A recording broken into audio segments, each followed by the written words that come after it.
called Vintage Story. So it's going to take me just a minute to get this up and running.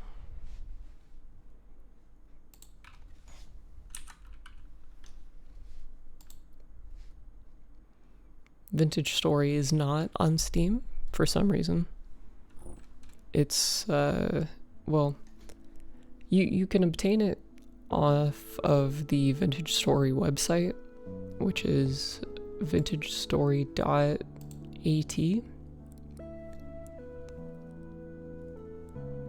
I think it's an Austrian game, and you have to buy it with some sort of euro dollar. The process of getting it was a little difficult, but once I had it, you know, it works great, and it's a very interesting game. There we go, cool.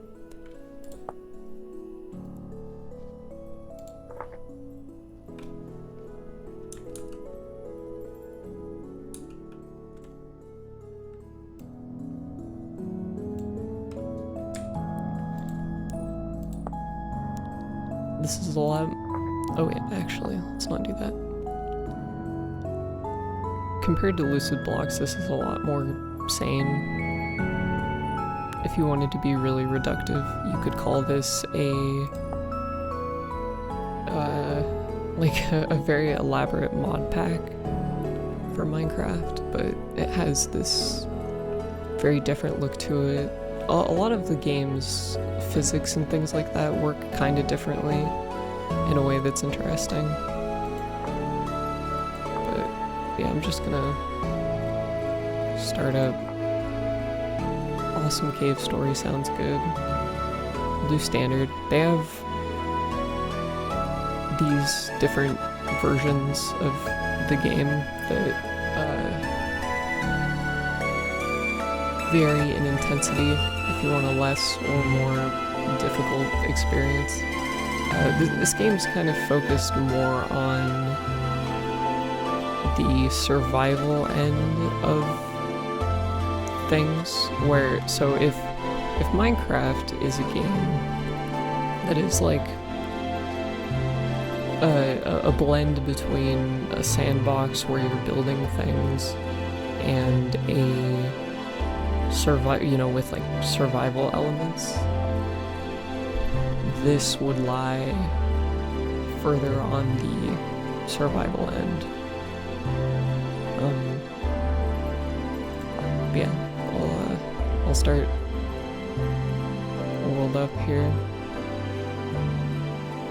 This game has absorbed a huge portion of my time. I don't know if you might have seen on my saves that I have 50 or 60 hours in the save that I'm currently on, and then I have another a side save that has like 20 or 30 hours. So I've been playing a shit ton of this game. It's very interesting in a lot of ways. So to start, we have this little character creator, which is kind of, you know, different. You play as these weird, like, creatures. The website has this very fun description of the game where they, I believe it says, let me pull it up real quick, because the phrasing on it is so, I'm very fond of it. And just a quick reminder, that's vintagestory.at for the website, all one word.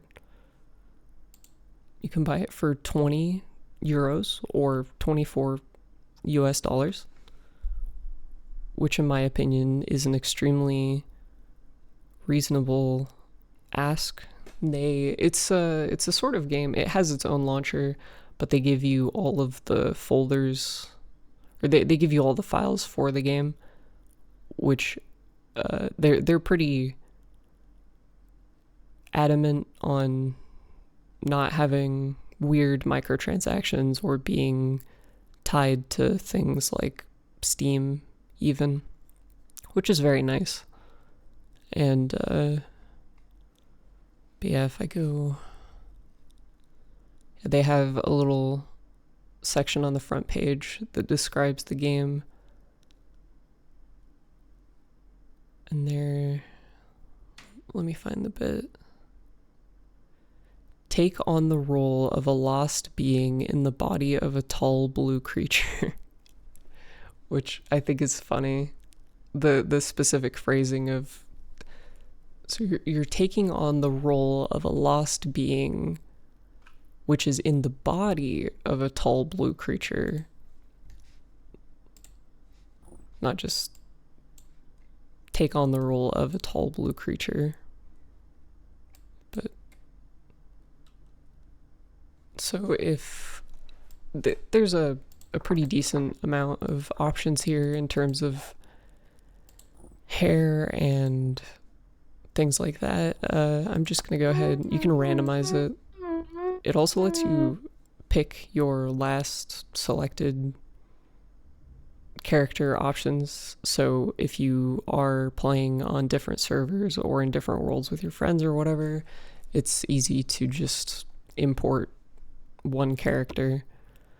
And then it has you pick a class, and these are kind of interesting. So when you pick one at the start of the world, as far as I'm aware, you are locked into it permanently, which isn't like a huge deal. I think the biggest the biggest limitations are the oh, that's insane.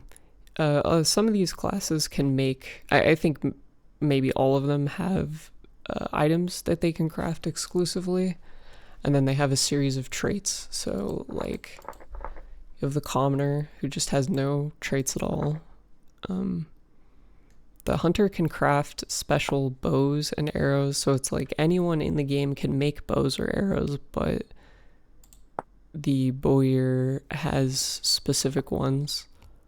The game has this very handy, there's a shit ton of information in this game, so it has this guidebook that you can look up any, it has this term search that lets you find items, and then it'll tell you how to make them, give you information about them. Sometimes like for,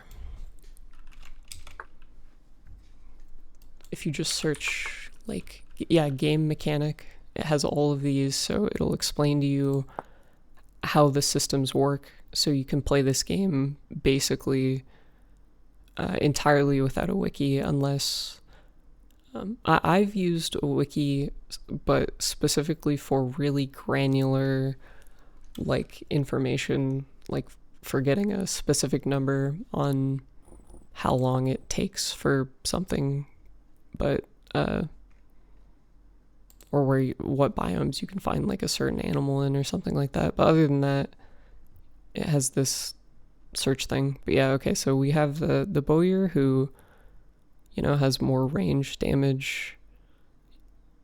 Each class has a series, the traits are kind of broken up into benefits and then drawbacks.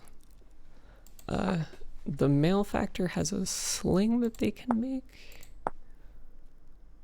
which, yeah, is like a ranged weapon that I think shoots rocks. The clockmaker can make this strange spear that if you hit a certain enemy with it, it will like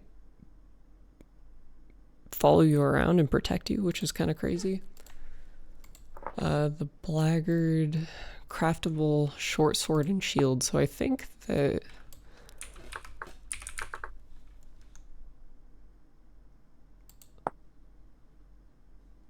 you can make swords. You can make a sword. Oh wait, no, I just want sword. Most of the sword weapons are Valks, which are weapons that are they're specialized in fighting the like enemy of the game, the monsters that are here. But yeah, so the Blackguard can make like a specific short sword and shield, which is kind of handy. And then there's the tailor who can make a sewing kit and clothes. And the sewing kit can you can use it to make all these different clothing items, and then you can also use it to repair equipment that you have effectively. So I'm very fond of the tailor, even though these drawbacks are extremely fucking they kind of suck a little bit, like having less loot from foraging, lower health, slower mining speed, less animal loot, slower animal harvesting speed. The thing is, I would say I might be able to feel the drawbacks sometimes. Like there might be times where I'm like picking up a plant and it doesn't drop a seed where I feel like normally it would. But for the most part, they're not that like drastic. So yeah, I'm a fan of the tailor. Okay, so you know, it just drops us into the world. This game's progression is extremely different from how games of its type typically are. So if you look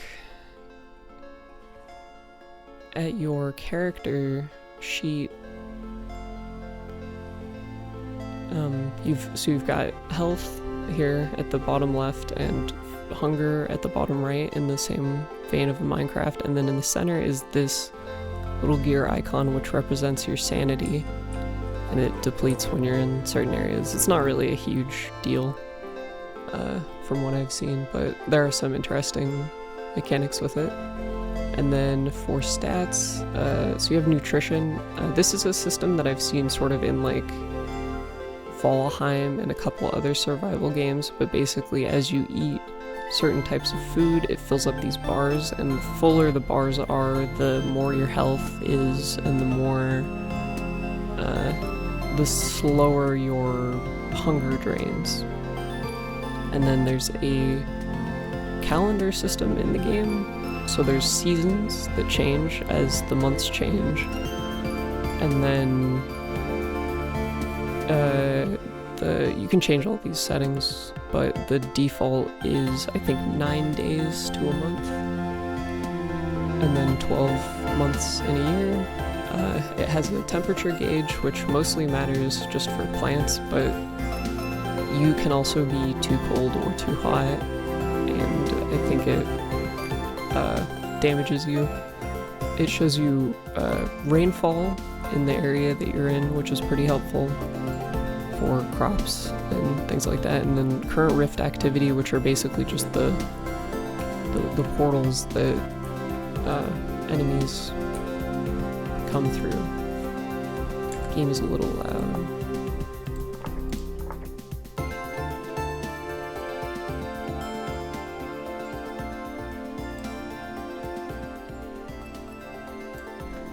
How about that? Is that better?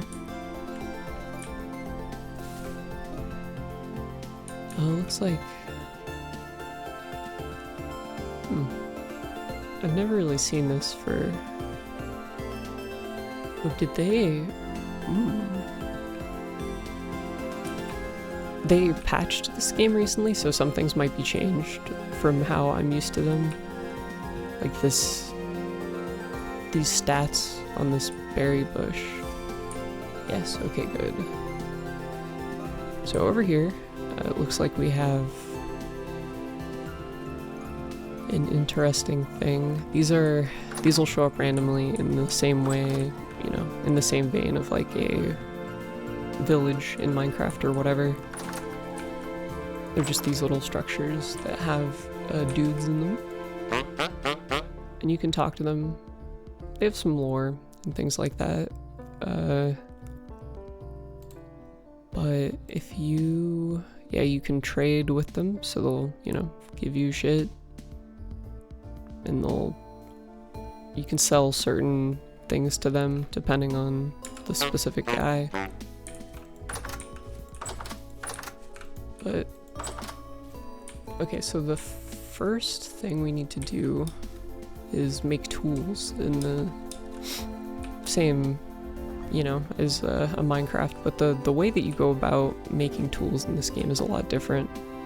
So there's all these rocks on the ground. Looks like there's granite. There's a few different types of rocks that can show up based off of your biome or whatever.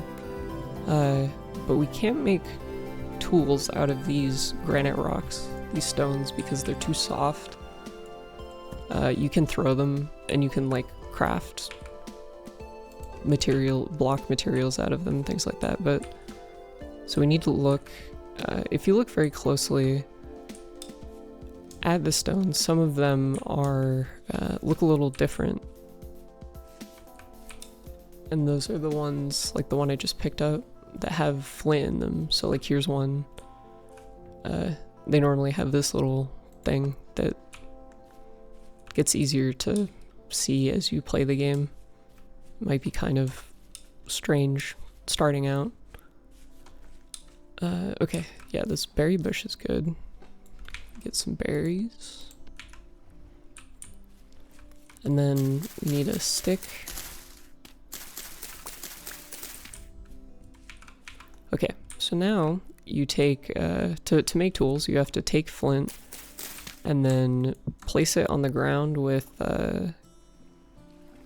crouch and right click, which is kind of it's sort of a shortcut for, there's a lot of items in this game that you can place on the ground, like logs and things like that, just for displaying them and stuff, which is very nice. But yeah, so it'll bring up this putting flint down. You need 2 flint actually, because you need 1 flint to shape the tool, and then another flint as the material that you're using to actually make it out of. So we'll can make a knife, an axe, or a shovel. A knife would probably be the most useful right now. So it brings up this little voxel grid, and you click to, so this little segment, it doesn't have any of these, this lattice through it, which means that that's the shape that the tool needs to be. And then this is all material that is excess that we need to cut out. And so if there isn't any material between this and this, it'll count as being cut out. So you kind of just like, it's sort of just like a template that you cut it out of. And then we'll combine that with the stick, and that's what makes the knife. And this is sort of the, you know, fundamental system for how the tools are made in this game. And then now that we have the knife, it'll let us harvest things that we normally wouldn't be able to, like dry grass. And over here there's like tool, which you get thatch from. And there's also reeds. The knife also lets us harvest, over here these are like wild crops. But if you trim them with the knife, it'll give you seeds and food.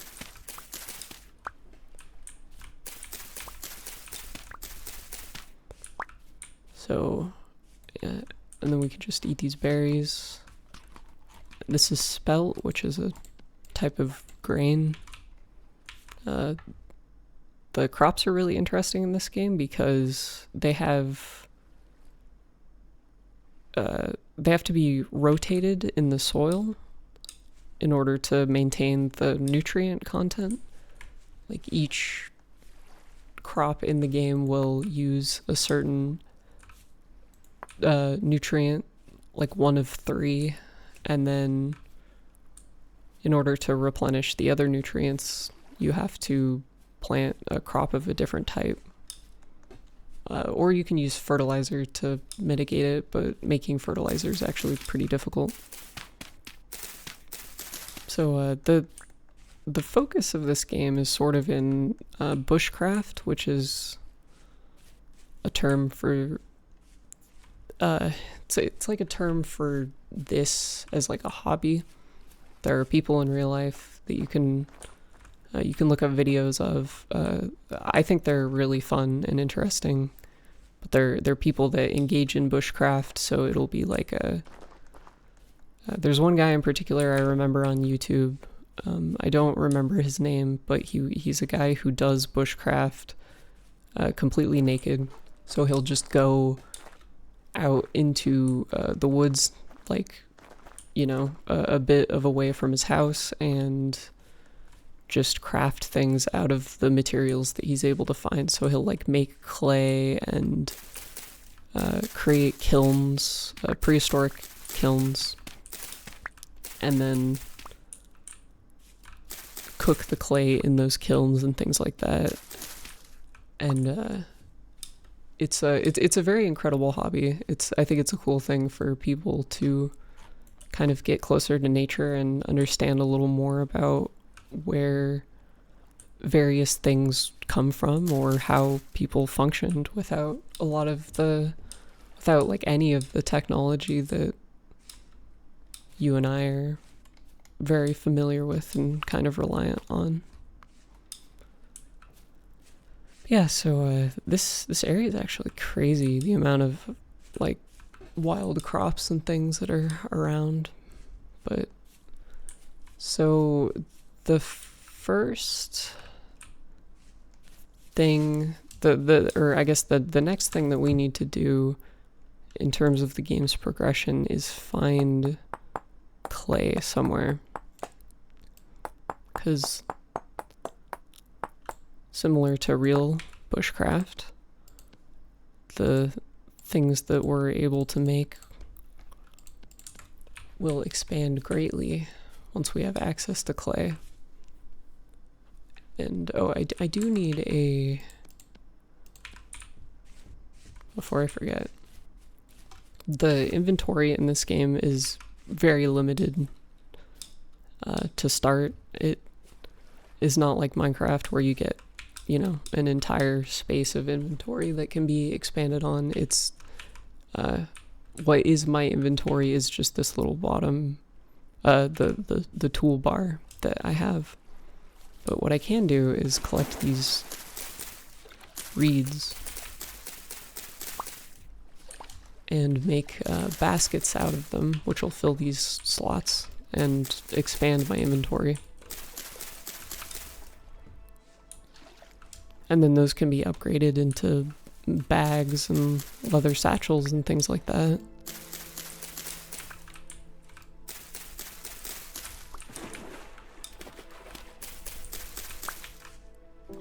So let's see. I think that this is... Okay, cool. So yeah, it's in this little U shape, and it's 2 cattails per thing, which I think is kind of interesting. I don't think there are any Minecraft recipes that function like this, where it requires like multiple of the same thing in a slot, but I think it's kind of an interesting way to expand out the possibilities of what you can craft and, weigh the balance of how you get things in the first place. So let's pick that up. Copper is extremely valuable and really hard to find in the early game because you can only get it from the surface, like little bits that you find. I think you can also pan for it, but I haven't gone super in depth into the panning or anything like that. But yeah, so if I have all the cattails from this area, then I can probably just keep looking around. There's a lot of wandering in the first bit of this game until you can find certain things like clay, and then it'll enable you to settle down a little bit or understand where a good spot for settling down would be.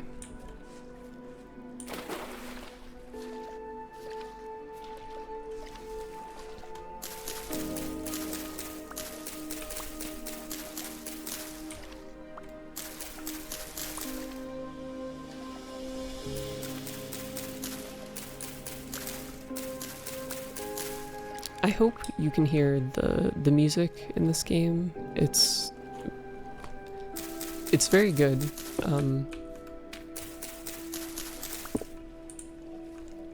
It kind of has a sort of it reminds me a lot of Stardew Valley in sort of the tone that it has, and it changes throughout the year, so you'll get different songs that can play during different seasons, which creates this very nice atmosphere. And we probably won't see too much of it today, but the environment also changes like drastically as the year goes by. The leaves will change color in the autumn, and then they change to green in the spring, which is very pretty. It makes the it makes the world feel very reactive in a way that I feel like no other game that I've played like this does. See, those are just parsnips. Ooh, okay, that's really helpful. So yeah, I wonder, normally when you pick up berries or bushes, oh, okay. That's very new. Previously, you could just pick bushes up with your hands and then put them wherever you want, but it looks like that is no longer the case. So I wouldn't even know how berries work. But that's actually really handy, because so what I would do normally is I would just look up like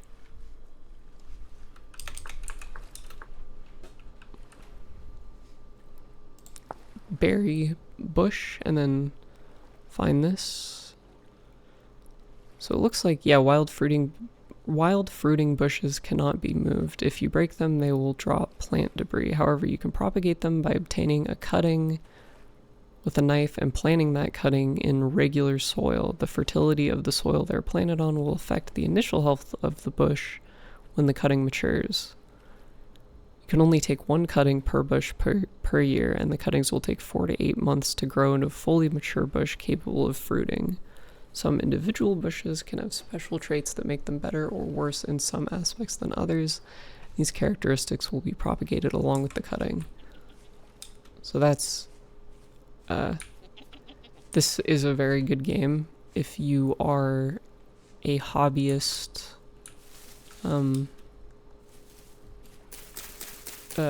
horticulturist, I guess. If you or even if you're, I wouldn't consider myself to be a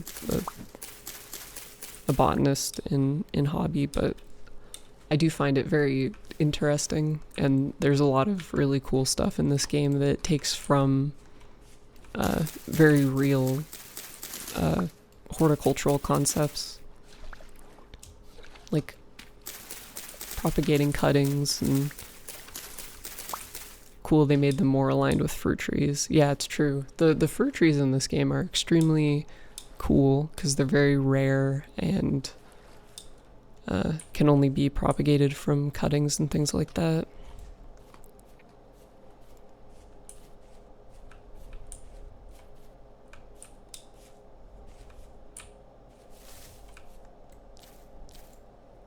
Thin-skinned fruit, weak-rooted.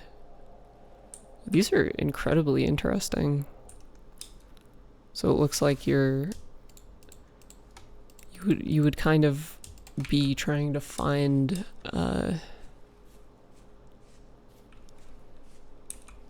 qualities that you could do cool grafting to increase the survival chance for the tree. Yes, that is true. That is also like a pretty real idea. The idea of like taking a weak or a plant that struggles to survive in a certain climate or condition and then grafting it onto a plant that thrives in that, and then allowing it to easily kind of grow. It's really crazy what people can do with plants, especially trees. It has a very imperfect chance of success, but you can basically graft, like, you can take the limb of like a cherry tree or a pear tree or something like that and graft it onto a completely different tree. So you can have like a tree that is completely an apple tree, right? Like a normal apple tree, but it has one limb that's grafted onto it, which will produce cherries and will just continue to produce cherries like normal. And I think that is a method that horticulturists use sometimes to more easily propagate something.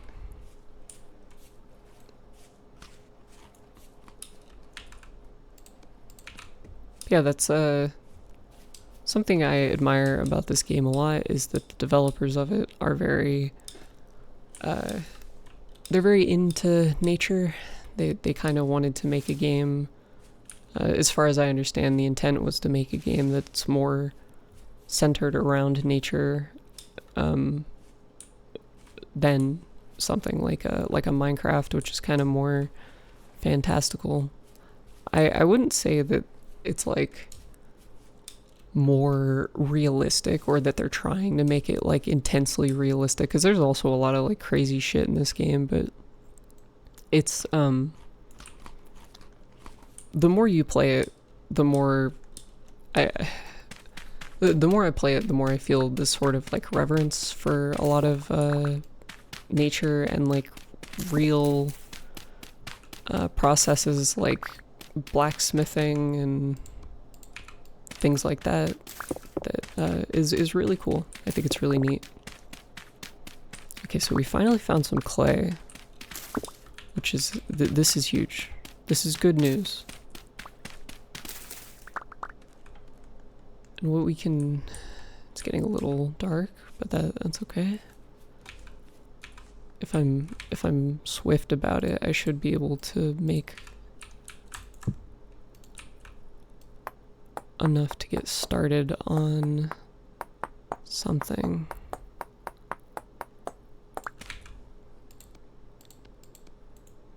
So we need an axe for cutting trees.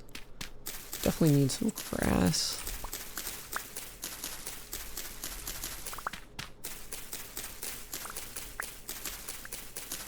Technically, I believe this game is in pre-development, but I think that there's one thing that's very incredible about this game is that you can play it for an obscenely long amount of time and still encounter systems that are completely new. And it's not like the progression of the game isn't very repetitive or tedious. There's definitely a degree of if you like doing if you like tasks that are sort of like meditative, like repetitive in the way that, you know, like carving out the tools and things like that, this is an incredibly relaxing game. I'll show you a little bit of the clay forming here in a bit. which is extremely fun in that regard. And the smithing is similar. Okay, so it's getting dark, which is not great. What time is it? Okay, it's like 8. So what I'm gonna do is I'm gonna make a little shelter.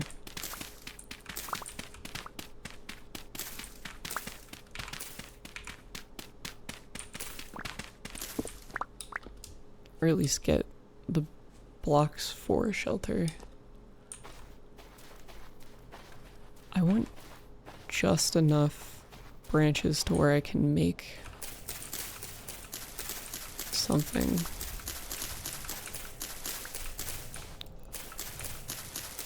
Essentially my plan here is to get through a little bit of the early game just to show you what it looks like when you start it up, and then once I get to a specific point, I want to show... I'll go back to the world that I currently have and then show some of the things that you would do later, or things that require more preparation. And this should be good.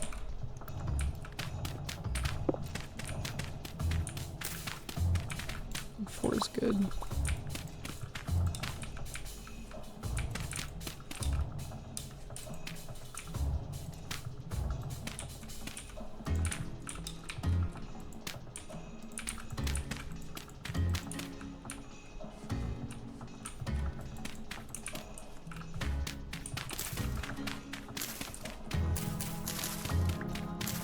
I'm working against the clock a little bit because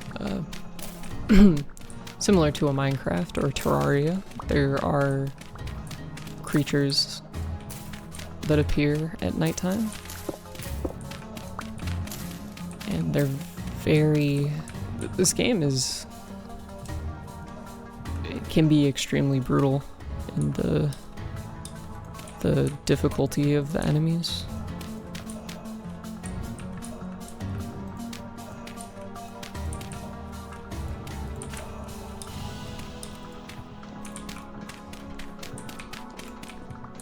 Oh, that's not enough. Ooh.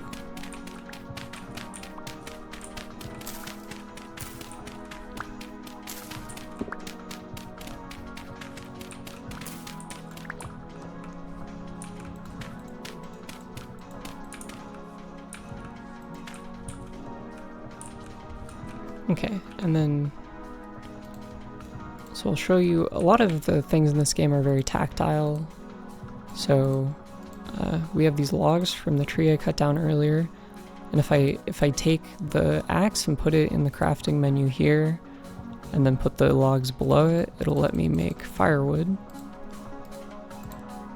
And then in order to start a fire, which provides light and allows you to cook things, what I do is I put down a piece of dry grass with the control right click thing that I mentioned earlier, and then you place 4 pieces of firewood around it, or perhaps that was 5, and then you need to make a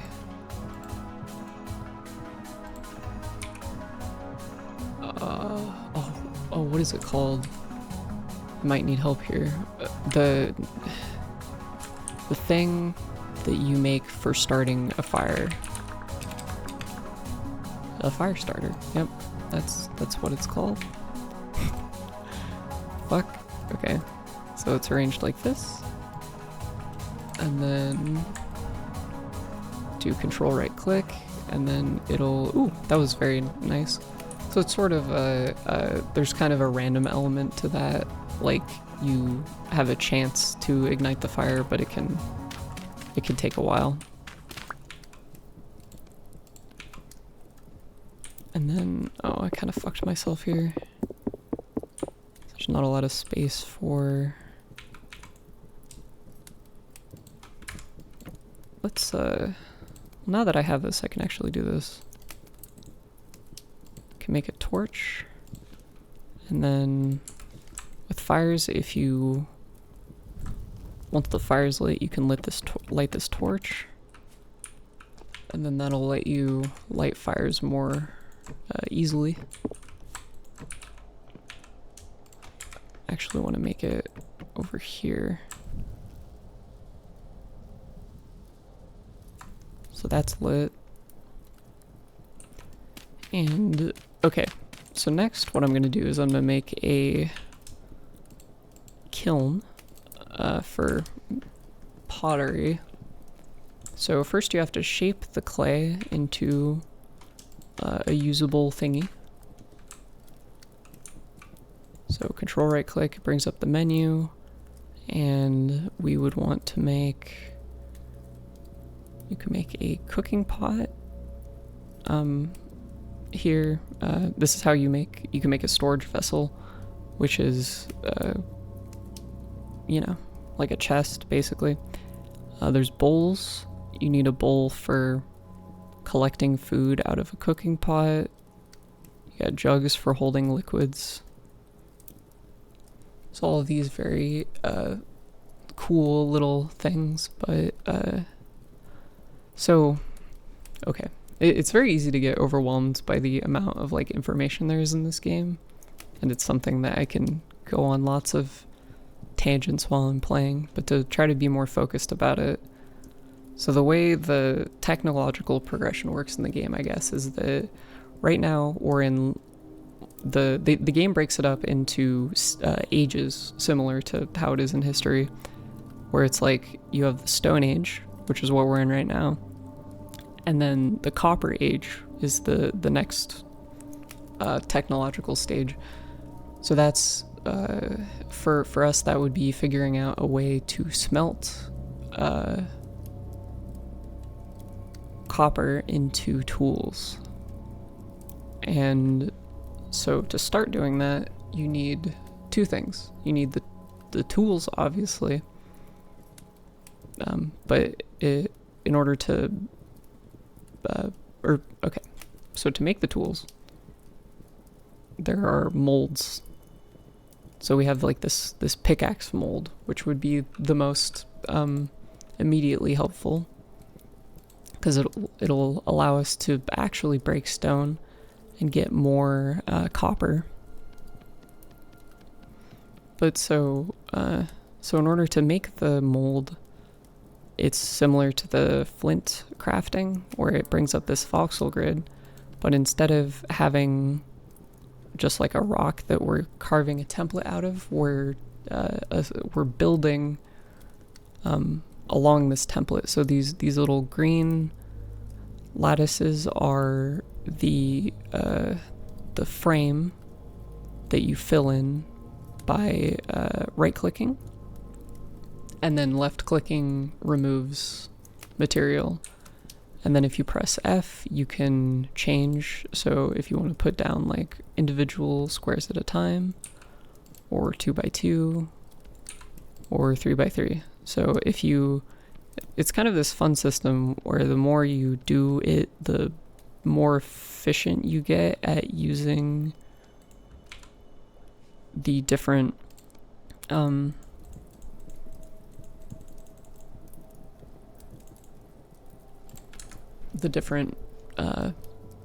modes. Yeah, so we'll form this little thing out of raw clay. Like I said, this pickaxe will allow us to get more copper more easily, because since we can't break rocks with our hands and can't break them with flint tools, we need a copper pickaxe, and the only way to obtain copper without the tool is to find it on the surface, like these 2 bits that I got earlier. And we would need 20 bits, which takes a little while, but it's not that bad. And then, so you take the mold, once it's assembled, you put it in a kiln, which you start by carving just one block out of the ground like this. You place the mold in it, and then you fill it with dry grass, which if you do this, it'll just, you know, it takes care of most of it for you. You don't necessarily need to like remember how much you need or anything like that. And okay, so I need more sticks. So I'm gonna be brave. I'm gonna come out here, see if I can pick up some more sticks. It shouldn't be that bad because it's the first night of the game.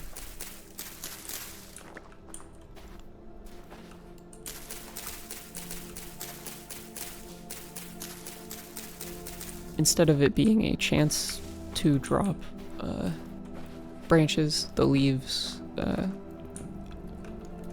are just separated into the regular or the branchy ones, and the branchy ones are what give you more sticks.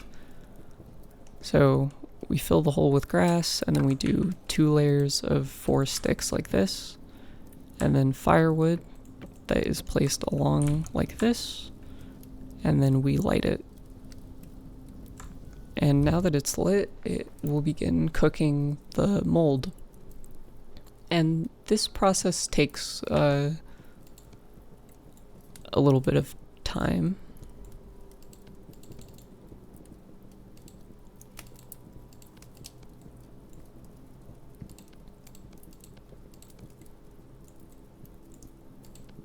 So it would behoove us to make a bed since it's nighttime. Oh no. If you place things too close to fire, you know, it will be flammable. But I can just kind of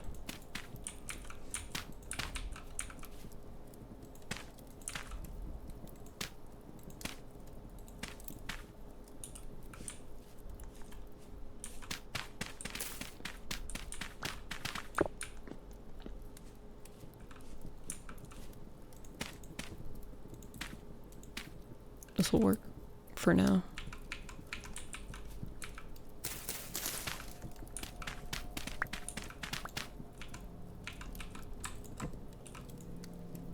And then the game lets you sleep for a certain amount of time every day, which you can do at any time. But it's the most beneficial to do it at night when things are the most dangerous. But it's nice that it lets you do it whenever you want, if you want to pass some time.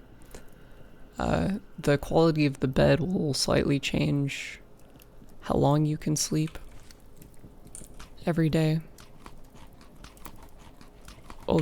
These are... Oh, this is very fun. I have not experienced this before. It appears as though these mushrooms are psychedelic, which I was not aware was a mechanic in this game. But ooh, look at that. That's quite nice. It's... Oh my. Oh, that's... Ooh. Oh, how incredible. I wonder how long I'm gonna be like this for. But I guess I'll just enjoy it while it lasts. Oh, okay, so back to explaining the progression. So we have this little tool thingy going, right? But we do need a couple other things in order to... Oh my. Can I break this? Okay, so I can't even try to break that with my hands. Oh, good lord. I'm not a person who tends to get motion sickness or anything from games, but this is making even me a little a little squeamish. Oh, I think it's wearing off.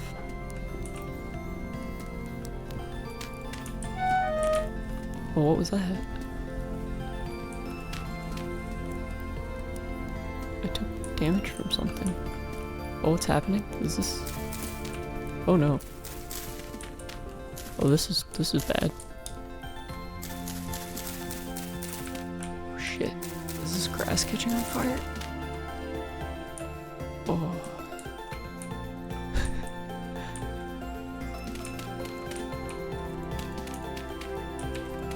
Oh. Okay.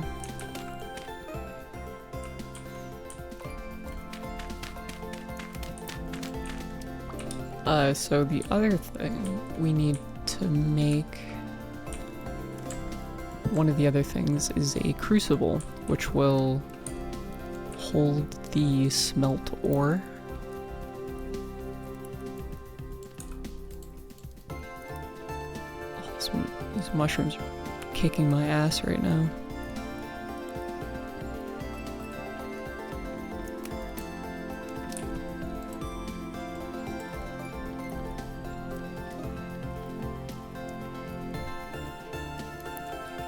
Okay, so this is a good thing for showing off the fourth mode here, which is duplicate layer.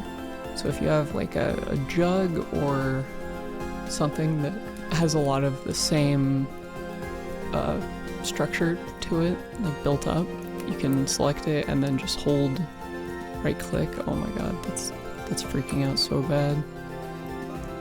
And then it'll place it.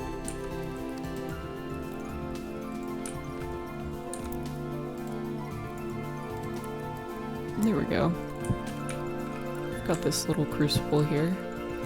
And yeah, let's go find more sticks and such. I think the wood should be fine, but I do need a little more for the fireplace. Or the fire pit.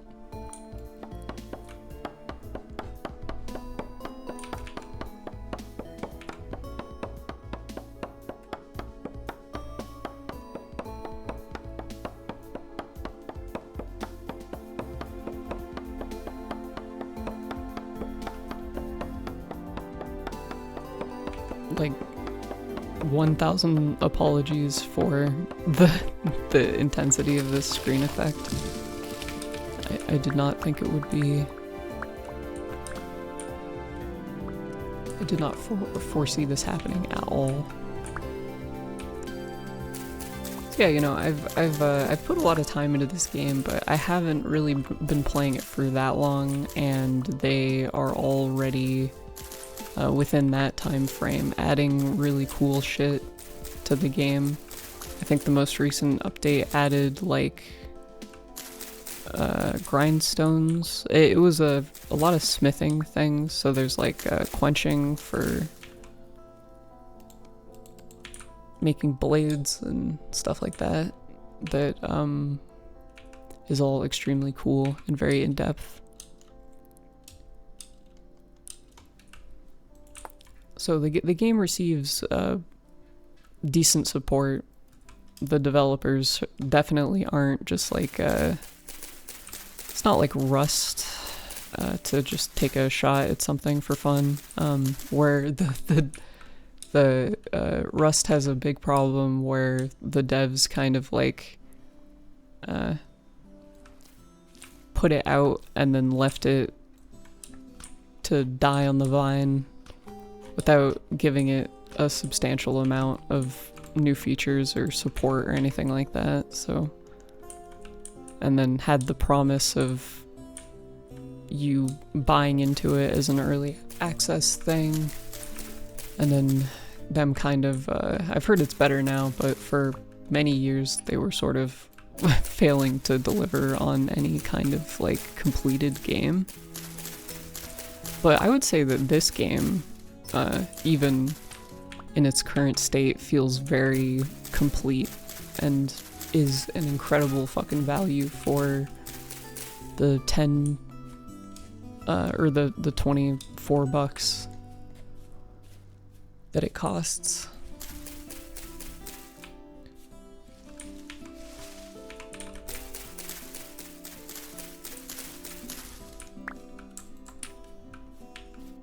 Okay, so I think I have yeah, I have a good amount of stuff here.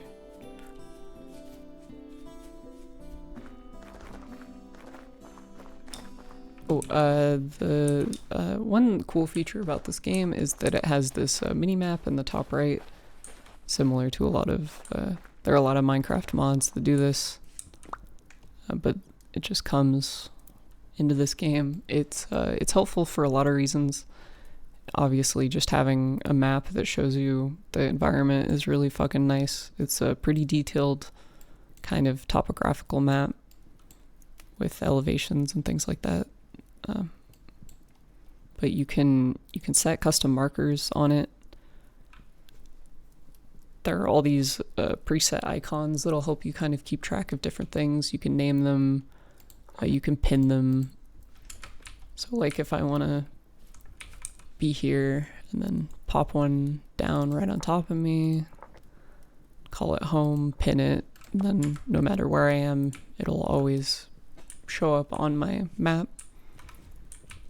up there in the top right, like even if I'm far away from it. And it'll let you track things like traders and fruit trees and all sorts of shit like that, so the information is very available. It's a game that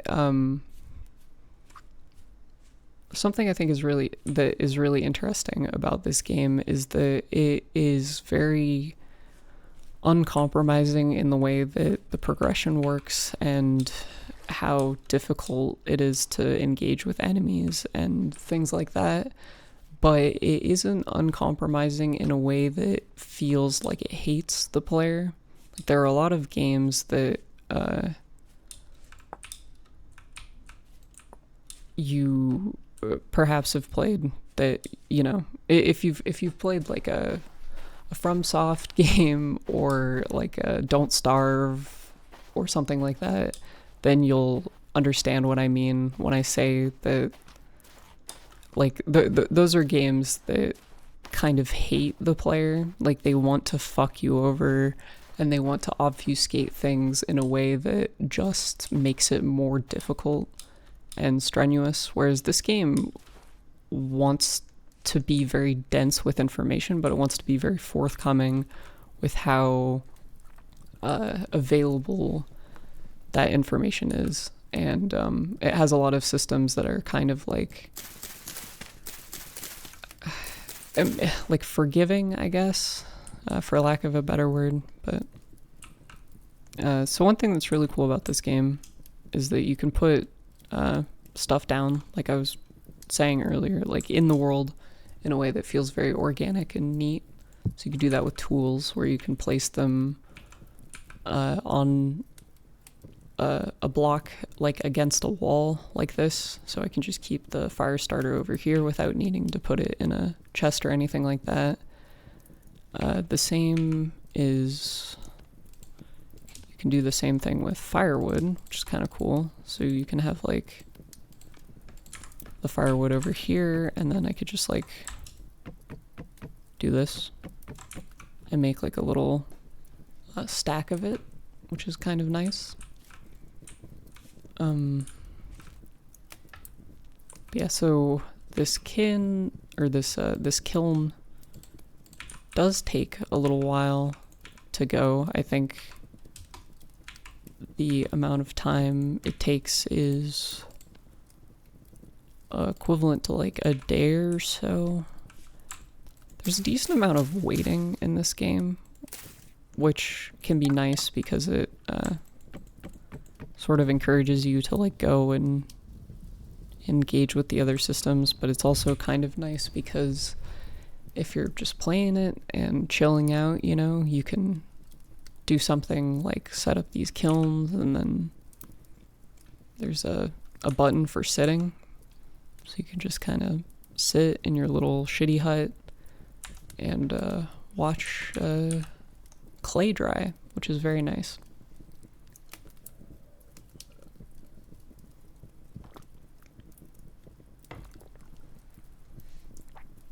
So the progression of this game, since we're in the Stone Age still, is going to be a lot of this. A lot of creating things out of clay, placing them in these kilns, and then waiting for them to dry so that we can progress. But there are actually a lot of things that we could be doing to prepare a little bit. And while I'm at it, I might as well. The stone tools are not super good, obviously. They're pretty weak and fragile, but they are better than nothing. So having like a spear would do me a little good.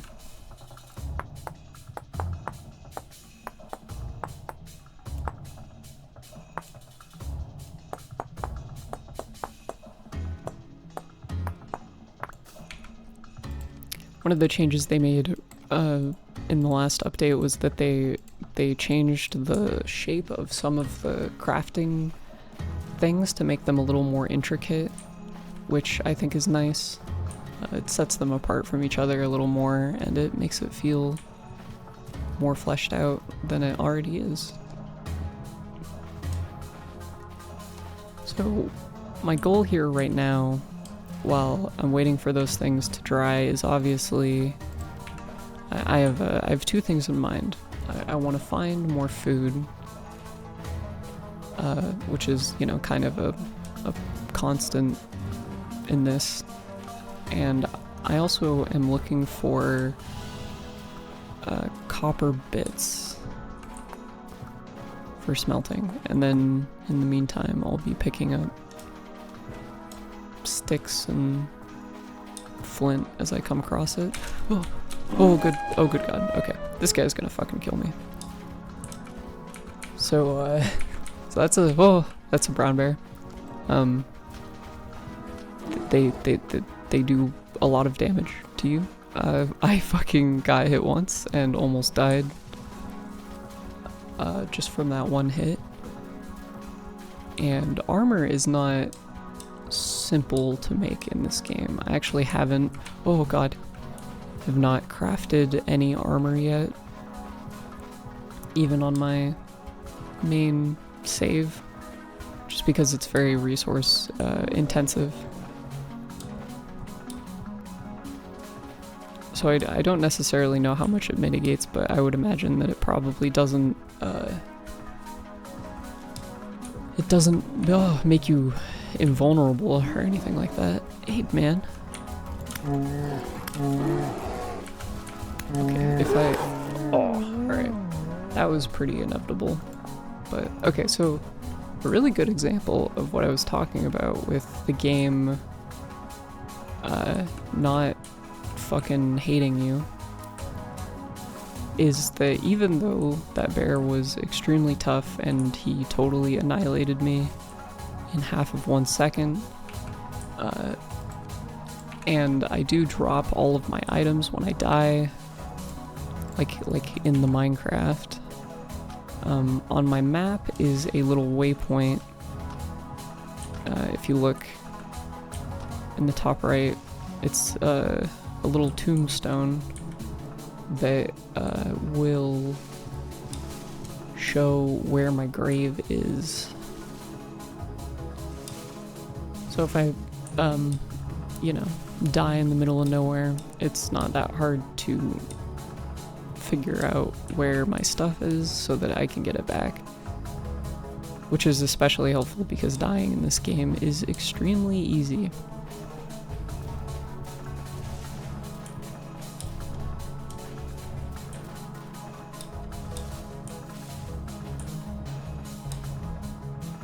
There's kind of a cool system in this game for dying where you, whenever you come back to life for, I think, like a couple minutes, your character emits this, like, light from them. So if you die at nighttime, even if you don't have a torch, you'll be able to see where you're going easier, which is very helpful. So like even in that scenario where you would have to go out and get your stuff back in the middle of the night, which would be dangerous because of all the fuckers, you'd still be able to find your way around a little easier.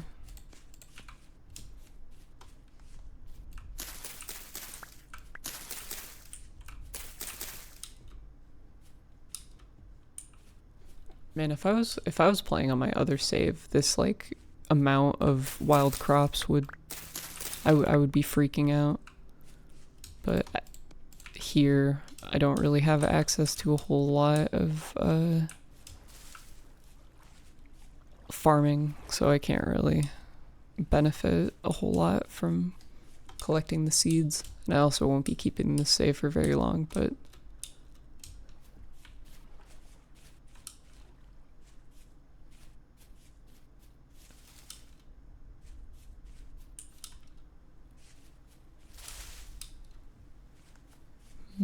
oh, okay.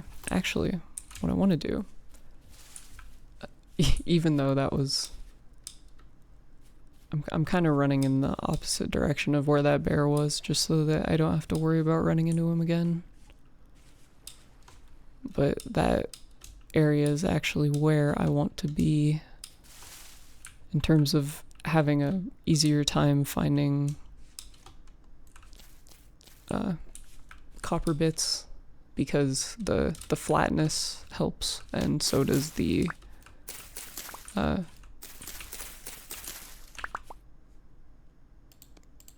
just gonna drop those seeds. Again, that's like that is an unimaginable thing to do if you're playing this game long term, because having seeds is extremely fucking useful for farming, obviously. But for me, it's whatever. And I'd like to be able to find, I'm unsure if I'll be able to do it, but I would like to find enough copper to smelt, to craft one singular tool. Oh, okay, that's nice. So over here, this is a rift that, you know, denoted by this little thingy. That's what they're talking about. For what it is that these horrible freaks come out of it at night, and if I take a look through it, it's Silent Hill, and my sanity drains really quickly. Over there you can see the guy. I'm gonna step out of that before I fucking go insane. But yeah, so there's like I mentioned earlier, the devs have this very cool reverence for nature and things like that, so a lot of this game is kind of just structured to be like relaxing and focused around I guess sort of like mundane activities like farming and smithing and things like that, but then there's also this really cool undercurrent to it where there's this neat bit of like lore and world building. There are these really strange, horrifying creatures. They live underground, so if you go in caves, you'll see a lot of them, and then they come out on the surface at night. But yeah, they kind of have this Silent Hill aesthetic to them that I think is really cool.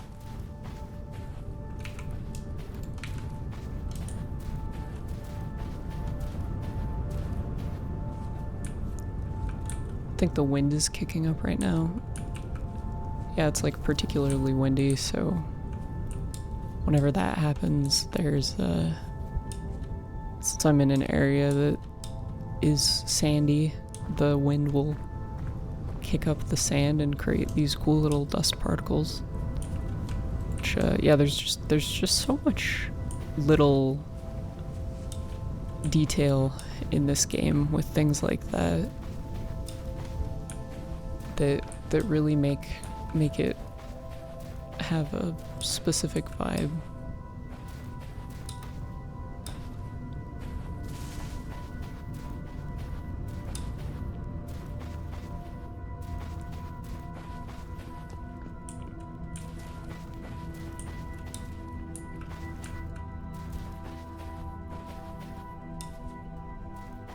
But yeah, it's starting to get dark, so I think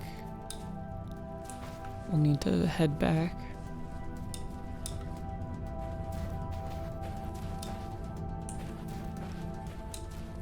Oh, there's that bear. Try to avoid him.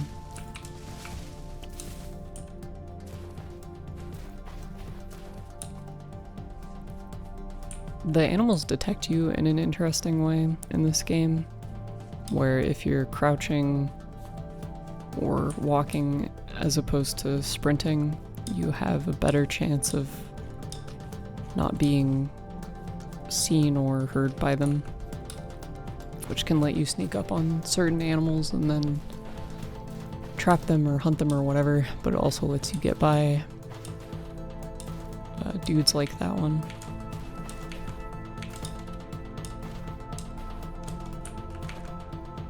I didn't get like any leaves or sticks.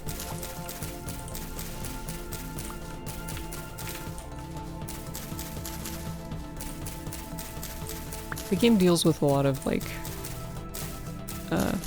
ratios and things like that later.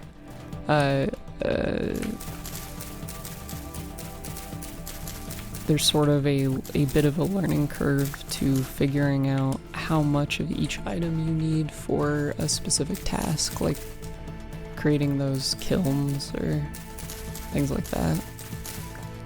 But it's I feel like it's a satisfying thing to get used to as you play the game.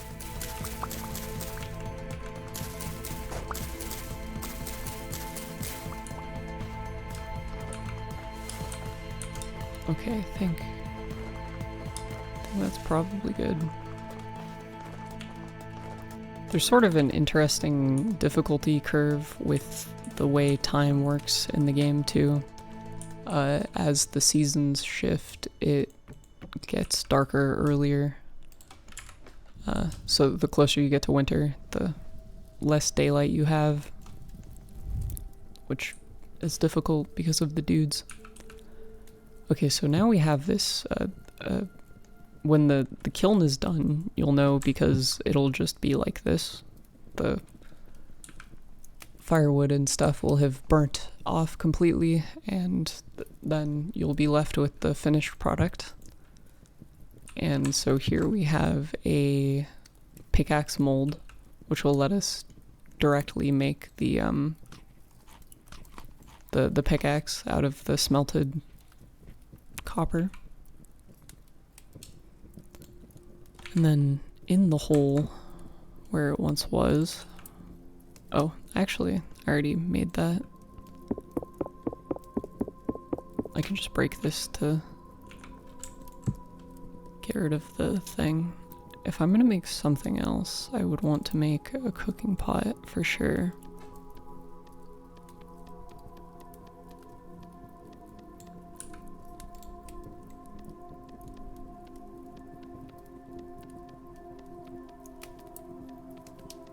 So yeah, this is kind of a good demonstration of the loop of the game, at least in terms of how I tend to spend or allocate my time, where during the day you can kind of go out while these things are cooking, and then at night, once it gets dark, you can come back and then do some of the more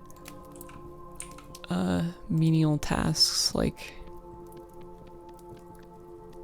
crafting more tools and things like that.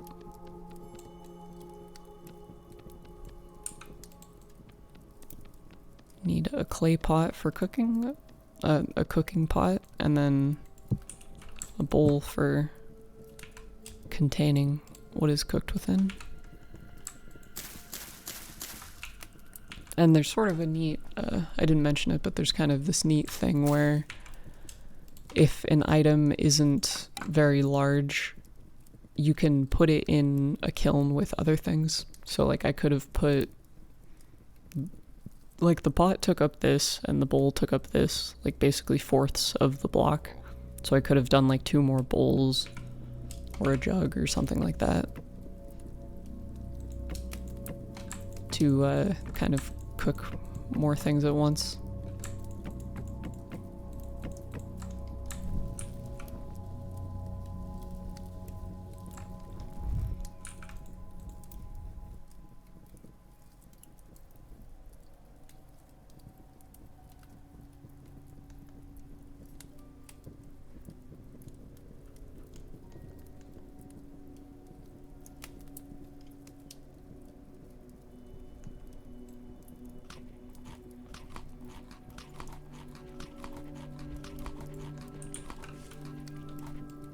So it should be,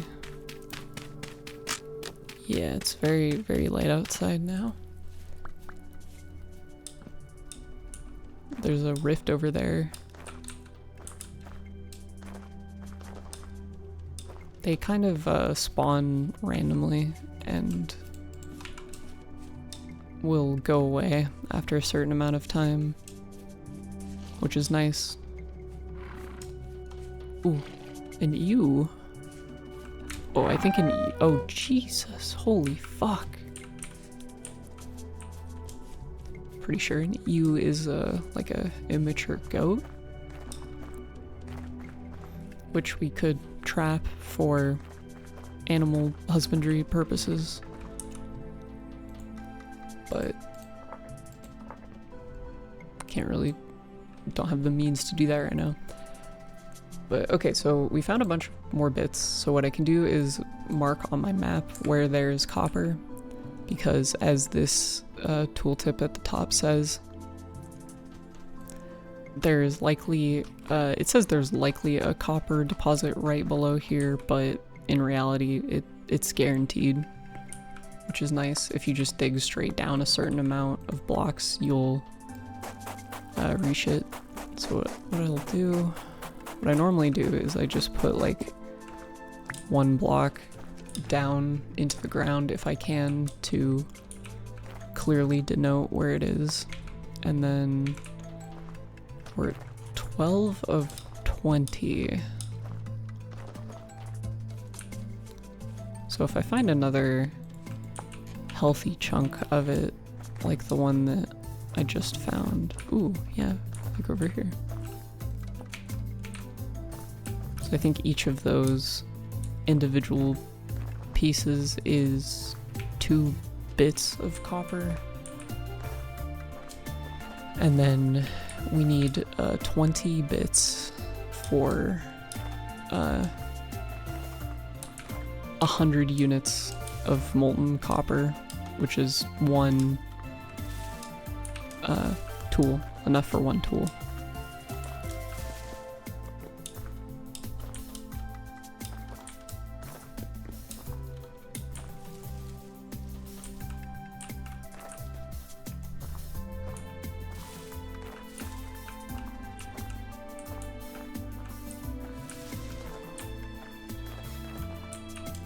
So yeah, I think that the progression of this game is really fun, and the design of it is really cool because there is a lot of emphasis on exploration, which is something that the Minecraft devs have mentioned that they're trying to shift Minecraft, or they've been trying to shift Minecraft over time to be more focused on adventuring or exploration or dungeoning, to give you things to do when you're just like walking around, or to make it feel more purposeful to walk around. But I think this game does a really good job of demonstrating how you can do that in a way that doesn't necessarily equate to there being like a lot of different elaborate dungeons or enemies for you to fight or anything like that. Where the exploration in this game kind of rewards you with things that are directly tied to the progression, like finding bushes with better qualities, or finding fruit trees, finding seeds so that you can start a farm, or getting the copper bits like we're doing. There's a really in-depth prospecting system that I'll show later, which is how you get more or less abundant metals than copper. So finding things like raw iron or zinc for making the higher tiers of items. Because basically, so we're in the Stone Age. We're progressing to be in the Copper Age, which is tier 2. And then tier 3 is, oh god. Tier 3 is the Bronze Age. Which bronze is a, from my understanding, is a alloy of copper and other metals. So in this game you need to get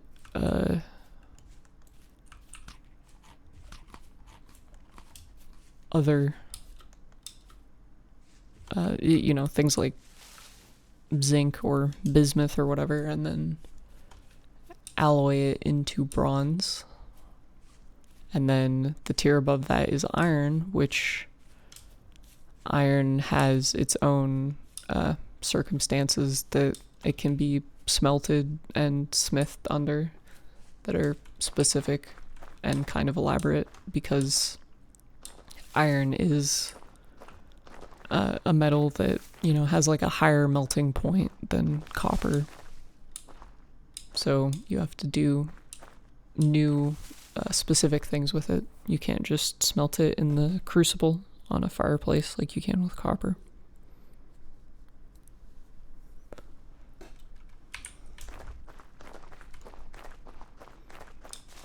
And then I think after iron is steel, which is a alloy of iron, I think, and other metals.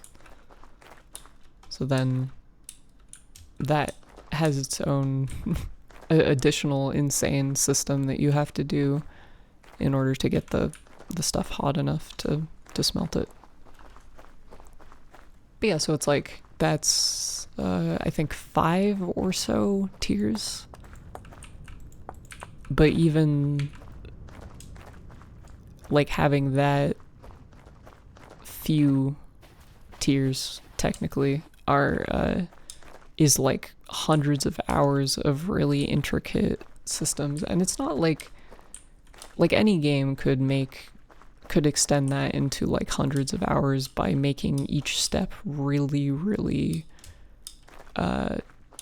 grindy, like tedious in a way where you're just like harvesting materials for forever. Ooh, we in the Bronze Age. Not yet. We're still in the Stone Age. We're Stone Aging right now. And then also that's fucking crazy. See, like, it's cool that the game can kind of create this feeling of like, I just see copper in raw stone like that, and I'm like, oh fuck, dude, that's so fucking uncommon. Let me mark that. Straight stoning it right now. I'm a little stoning it, if I'm being honest. Mild amount of stoning it. This is a game that if you like smoking the weed like I do, it's a very fun game to play while you're doing that. Due to the mixture of cozy vibes and the Silent Hill creatures getting up in your face and shouting Nightmare over and over again. Hell yeah, I hear this game is kind of spooky. It is, definitely. Hello, Kizzy, by the way. I forgot to say hello to you. Thank you for joining. Have you heard about this game from me? From me talking about it, or have you heard of it from somewhere else?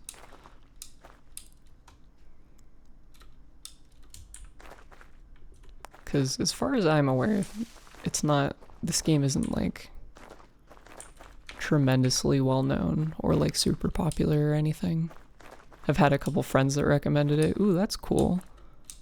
Yeah, this game might be spreading around, which is very nice.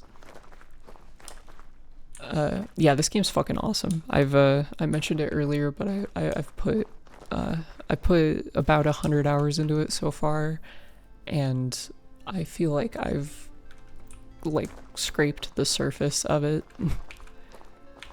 in an incredibly fun way. Ooh, okay, so ooh, that's actually really fucking fortuitous timing. So now that we have this crucible, dug the surface perhaps mined it a little bit.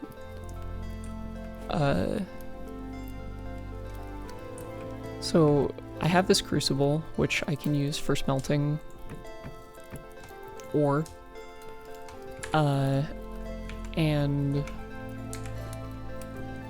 okay, what I need now, there's one last step for this. I need wooden tongs, because if I touch the oh so very hot crucible with my bare hands, it will hurt very badly. Like I am unable to hold the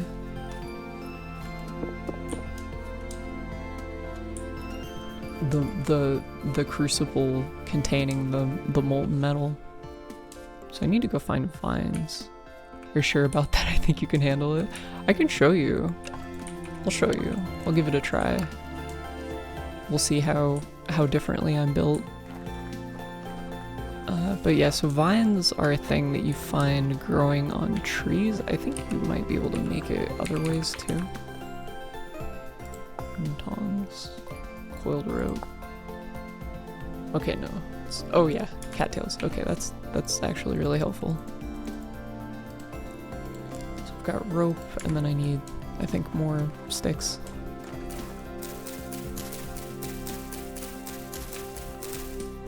And again, like the progression is fun, and it takes a while, and it's very intricate in a way that doesn't feel grindy, because like you've been watching me play for I don't know, an hour and a half to 2 hours, and all of it has been just to get this one tool built, essentially. But once I have the one tool, it'll kind of catapult me forward, and from that point it'll be a lot easier to get more of it. So yeah, I need 20, and if you look here, it'll tell you how many units that you're making, which is helpful. So you don't have to be as much of a sicko as I am, where I've memorized, not that it's complicated, but memorized how many units are in a single bar or whatever. I think this should be hot enough, but if it's not, I might have a bit of a problem.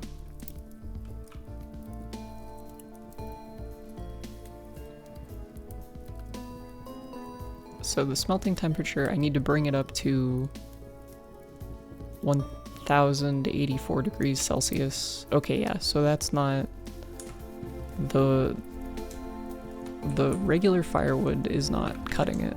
So I actually need to do one more step that I kind of forgot about. And that's making charcoal.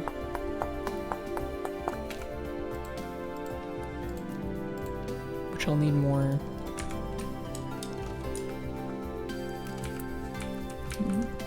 Let's put this over here. Need more sticks.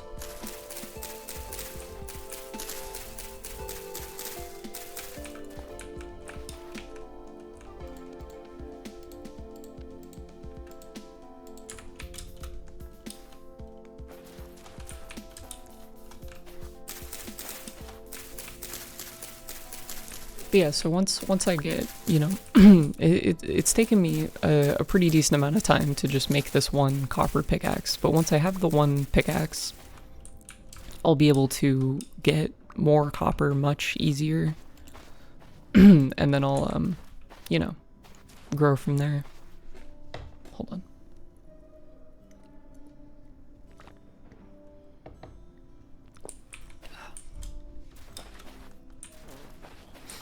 I'm very lucky that I have these extremely tall trees right next to where I built all my stuff.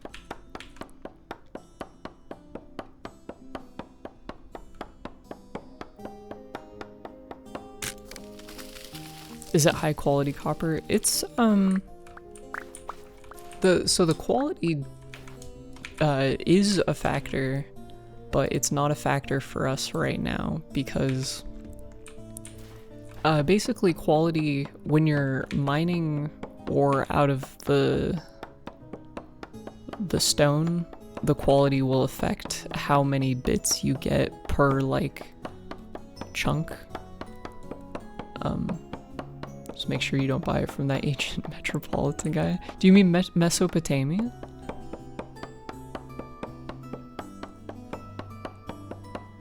Ancient metropolitan guy. I'm like trying to assemble an elaborate thing in my mind of what an ancient metropolitan guy would be. Like a guy who lives in like a very large city in like Samaria or something. Kind of like Xerxes from the movie 300, I would imagine, would be what an ancient metropolitan guy would look like.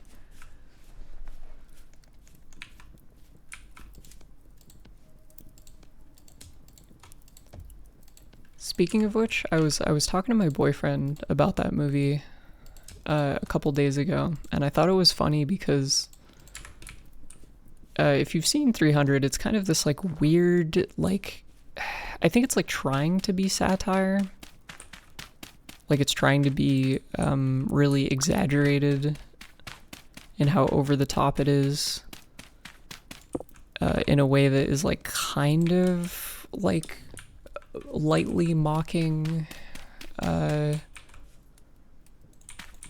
like hyper masculine stuff, but it I think it fails to do that, and so it kind of comes across as just this very sincere, like, hyper masculine power fantasy thing. But if you've seen it, the antagonist guy, Xerxes, like the ruler of Persia or whatever, is depicted as this very like kind of offensive caricature of like he's very fruity, and he has a lot of like makeup on and stuff, and I think that you're supposed to like find him like laughable or like silly. Like you're not supposed to think he's cool, but when I was a kid, all I could think of was just like, holy shit, this guy is like on it, you know? Like he looks fucking awesome. I thought he was like one of the coolest character designs I had seen, you know, as like a little child. He does have that shit on.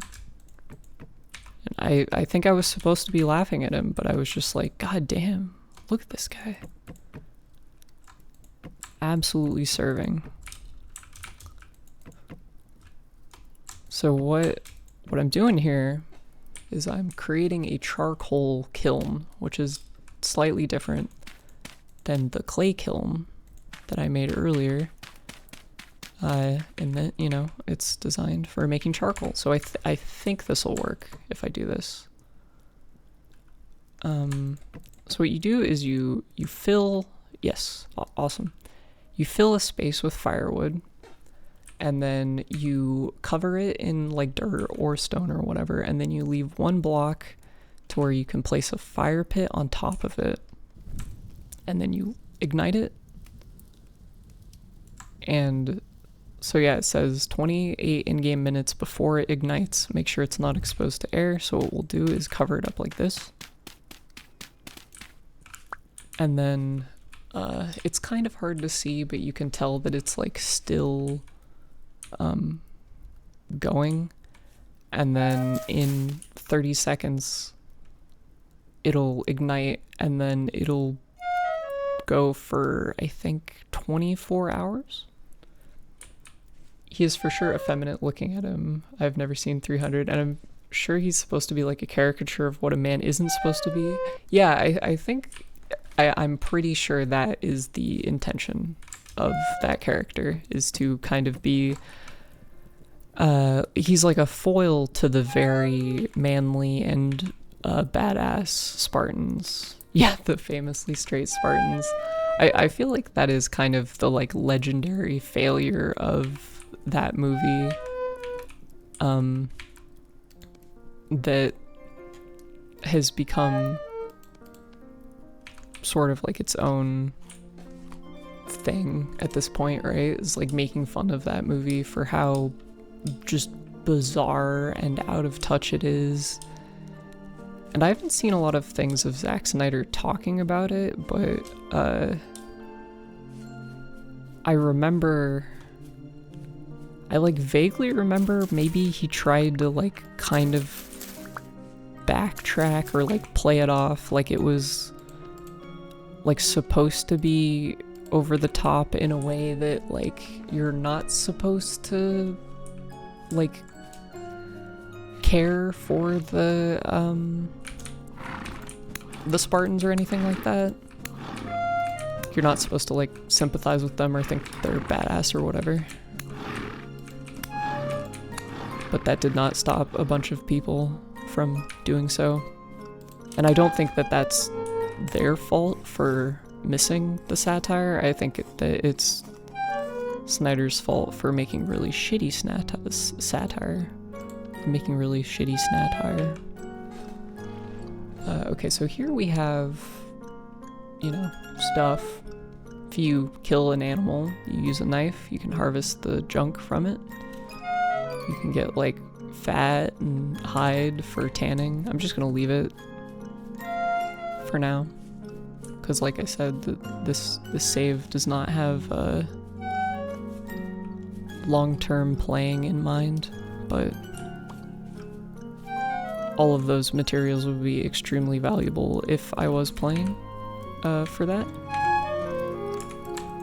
Okay, I think, does this... Oh, that's... Okay, that's kind of devastating. I didn't know about that. Apparently picking up the crucible with the stuff inside it meant that I lost all of the ore, but that's okay. I'll just have to go get more of it.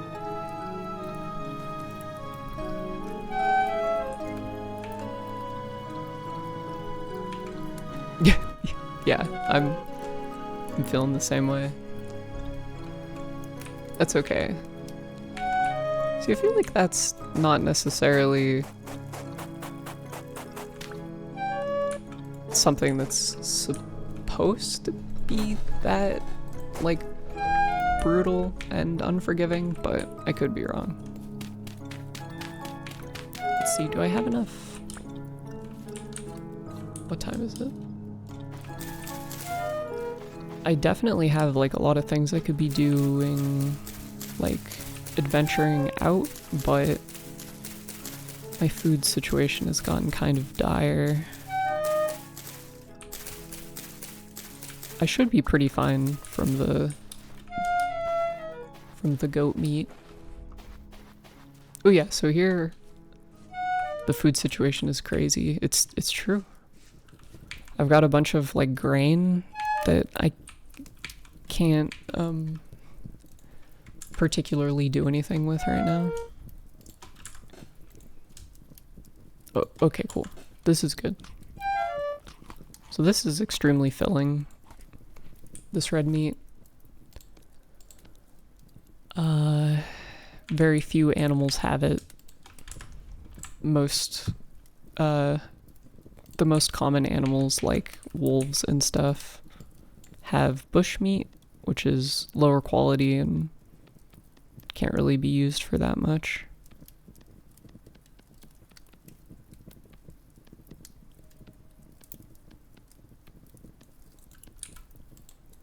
But yeah, so while I'm here, I'll make a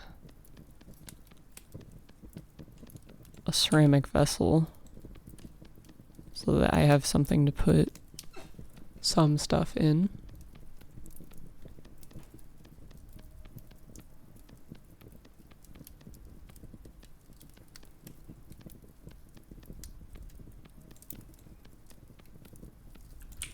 Oh yeah. So now that I did that, I can just duplicate the layer. And it'll just keep going like this. I hope I have enough clay. I might not. In which case I'll have to go and get more later.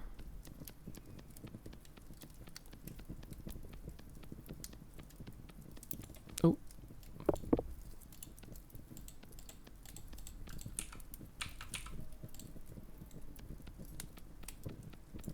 Okay, I definitely think I'm gonna run out. Yeah, there's no way. That's fine. I have enough meat to where I can kind of go out for a little bit. Yeah, I'm pretty good on food again. See, if I was thinking ahead, I could have marked where I found the clay earlier. And then found it easier. Refound it easier, but that's fine. No big deal. I mean, honestly, the biggest fuck up on my part was making picking up that crucible and then being left with no ore out of it, completely undoing my progress in that way. Oh, Jesus Christ. It's him. Okay, so here's my 6 strat that I developed. So since the... Oh, it didn't work. In fact, it was horrible. It was as bad as it could have gone. That's, I have kind of, I guess I thought I developed a sort of way to cheese killing bears in this game by luring them into deep water like that and then kiting them around and then stabbing them with the spear until they die, which has definitely worked for me before, but in this case, I was nothing compared to that bear. That was a fluke. What happened again? Yeah, well, I mean, me messing up my foolproof strategy, perhaps, definitely won't be the last time I get killed by a bear, though. But yeah, the behavior of the bears is like kind of strange, where if they're in water that's really deep, they can't swim super good, and so they will they'll stay like under you, like you kind of saw him doing it for a second, and that lets you kite them easier because they're slower in the water, and it also lets you, if you do it, oh Jesus, if you do it for long enough, the bear will start to drown. Okay, let's see. I've actually never died in super deep water. It looks like my basket's floated to the top, but the rest of the stuff is down here.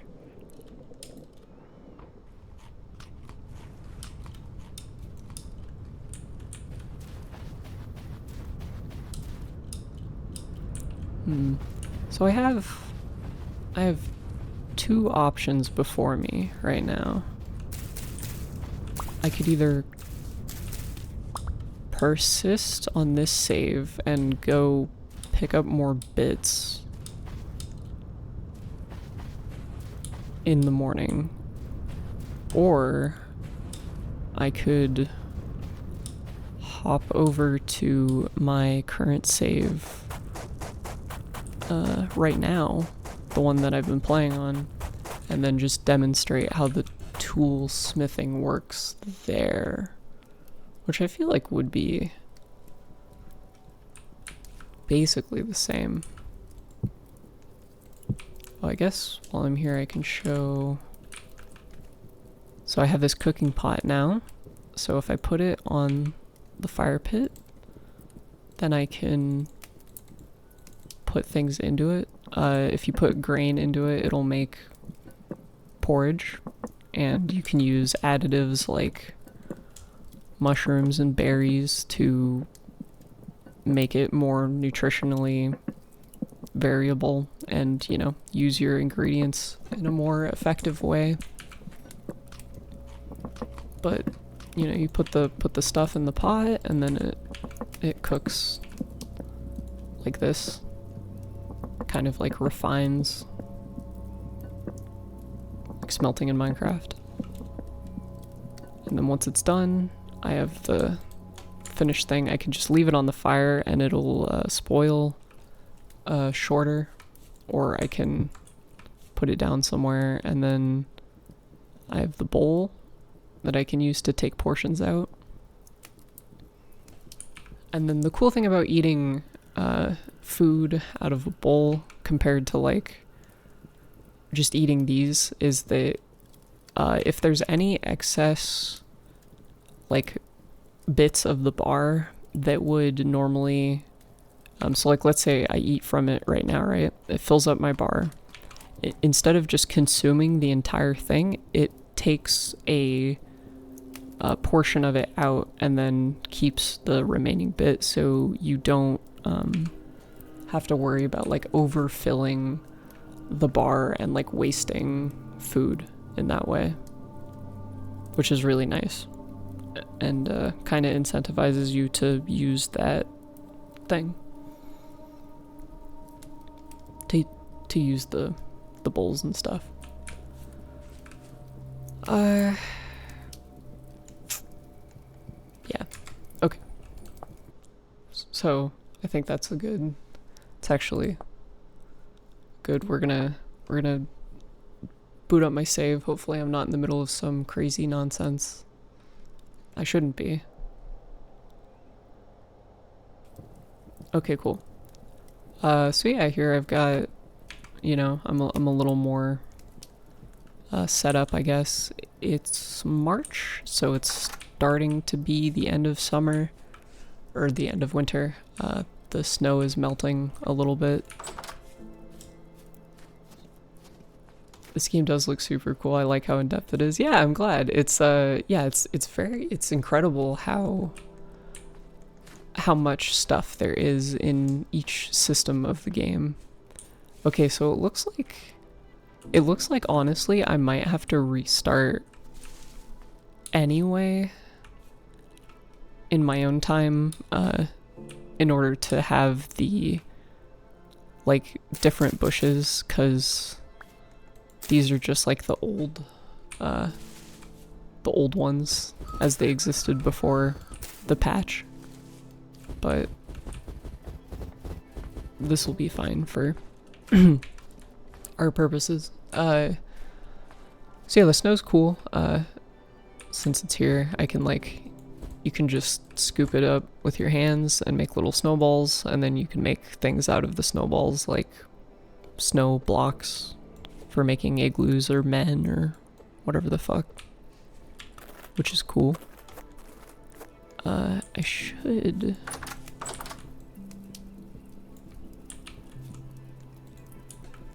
These are...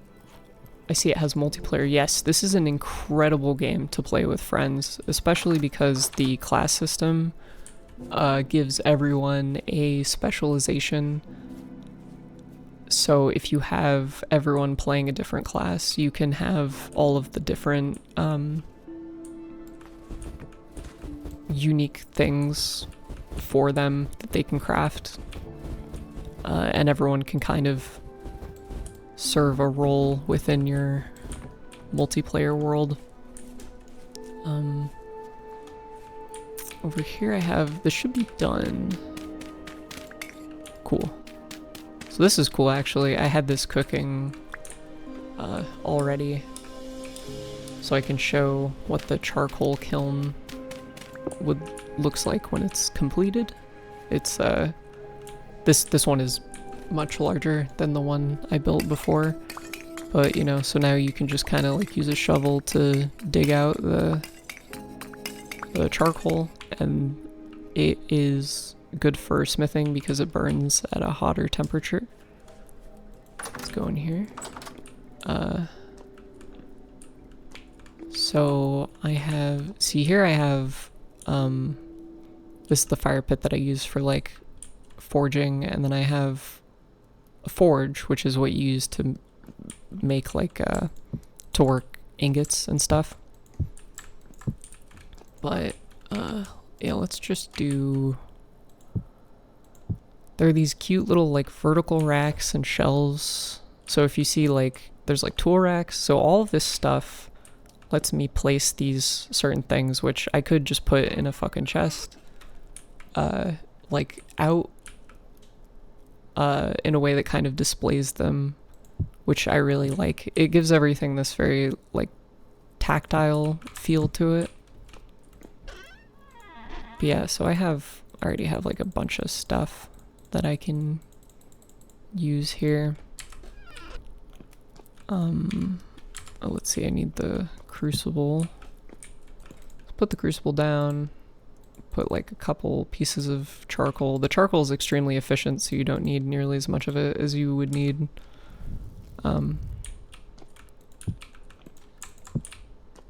other stuff.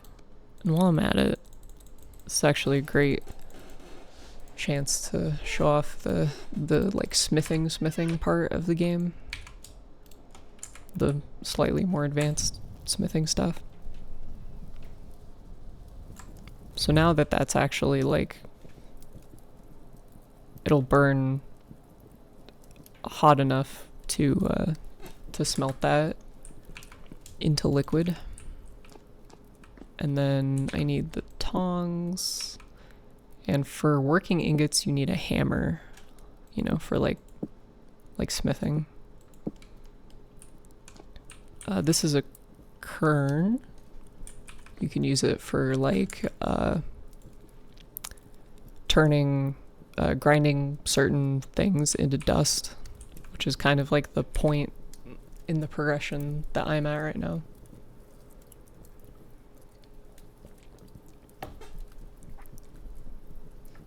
But yeah, so like pretending that I don't have all of these fantastical things, smelting this into my first pickaxe would place me from the Stone Age into the Bronze, or into the Copper Age, which then I could use that pickaxe to go find all of the other areas where I would have already seen surface nuggets for getting the copper to make the pickaxe, and I would go back there and dig down into the ground where there would be copper like deposits that I would mine out, and that would increase the amount of stuff that I have, you know? It lets you get more copper a lot faster that way. And then once, you know, you're kind of maintaining this balance of always having 20 copper on hand or always having a spare copper pickaxe on hand so that you can get more of it.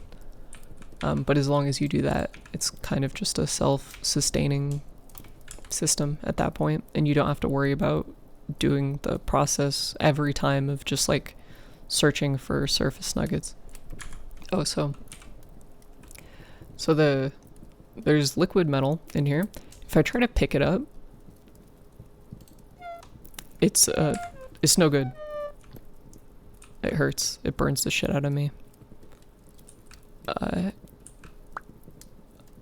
I can pick it up into my inventory if I'm mousing over the tongs, but in order to like use it, I have to press X to put the tongs in my offhand, which is like the system in Minecraft. You can use your offhand to, or you know, you can put like torches and shit in your offhand, and shields and things like that. But for smithing, it's the tongs. So then I pour the molten metal into the molds. This is the mold for the pickaxe. And then this is a mold for just an ingot. And then it will cool over time. If you're an impatient fellow, you can do really funny shit like, I don't know if it works for a jug, but if you get like a watering can, and you put water in it, fill it with water, and then pour it over the mold to make it like cool faster, it'll just shatter, which breaks the mold and the metal, which I think is really funny, because you can't do that. It's no good.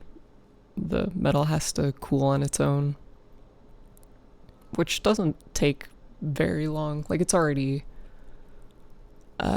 you know, halfway there, at least. A little over halfway. While I'm waiting for it, I can show off my little guys. I have a bunch of chickens that I've, trapped here that I'm in the process of domesticating. The wild animals will always just run from you like crazy, but if you mouse over them, you can see this is just a wild rooster that I found. So it says his damage tier, which is 0 because he's a fucking chicken, and then his weight, which determines how much meat he drops if I kill him.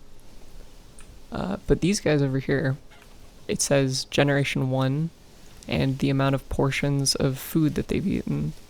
So if I feed them feed in their little trough, the hens will eat it, and once they've eaten a certain amount, they'll lay eggs. The eggs are unfertilized and you can use them as like food and stuff. But if there is a rooster present, the rooster can fertilize the eggs. And then once they're fertile in this box, then you need a broody hen, which is what the game calls, it's a hen that has eaten a certain amount of portions, and then they're like comfortable, basically. And then they'll sit here on the eggs, which, you know, I would need to be not here in order for them to do that because they're really afraid of me.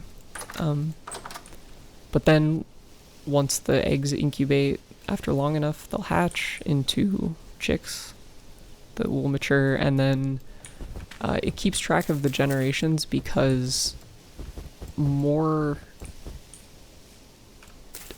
more generations there are, like the further you are into the breeding, the more their behavior changes. So it lets you put them on leads and things like that. At like the highest level of breeding, the furthest is like 7, I think, and then at that point they're like fully domesticated, and so they won't run away from you. You can put them in crates without having to like trap them or anything, so it's easier to transport them, and it makes it easier to harvest them and stuff. So the more you breed them, the easier the animal husbandry gets, and the same applies for all the other animals.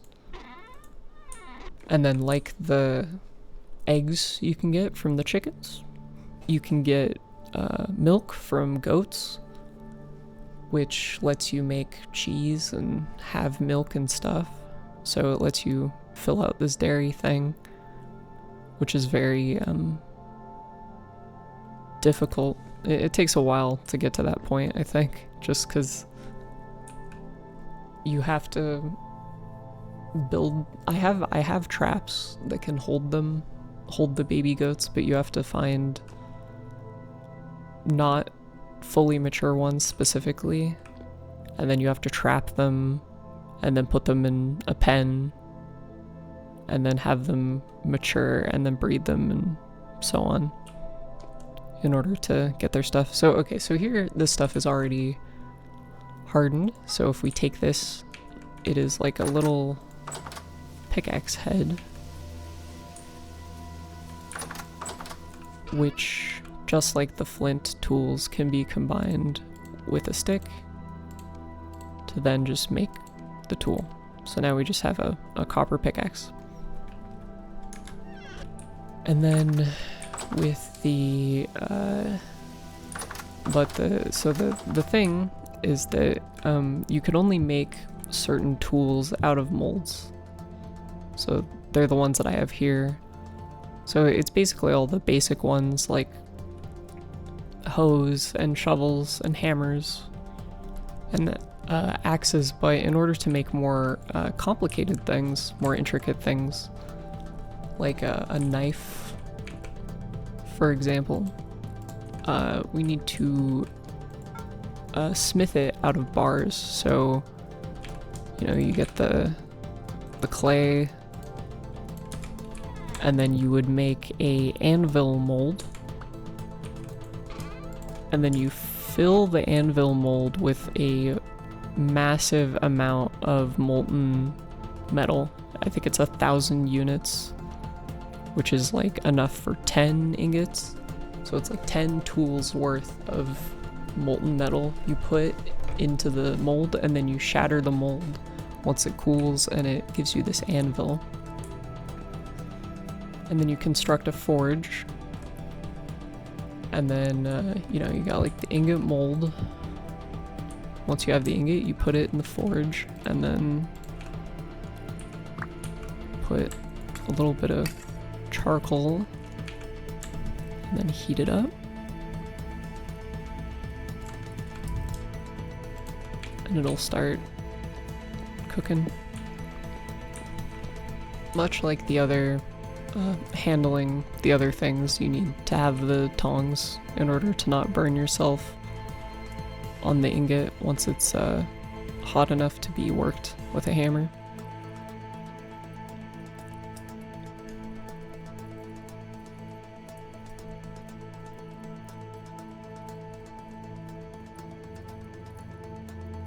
Okay, you can see the temperature at the top and the amount of fuel that I have in the forge and stuff. In order to work metal that is more the higher tiers of metals, you need to make a bellows, which increases the, you know, temperature, lets the forge burn hotter. But for copper, it's fine. So we have this. It's neat. I really like how you hold it with the tongs, and then you put it down here, and you can make any of the tools that you would normally be able to make with a mold or whatever. but it's just less efficient.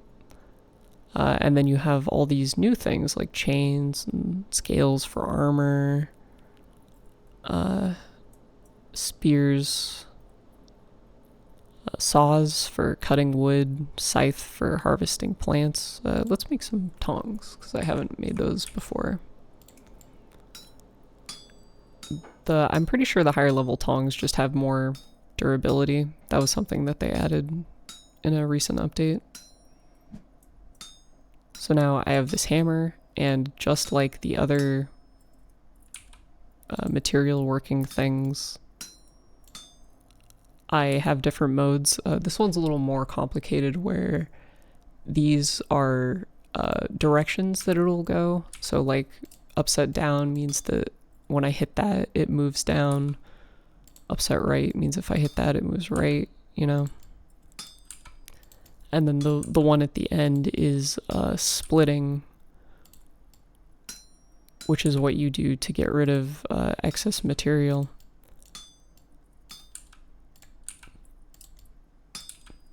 But before that, we want to make sure that all of this is filled out, basically.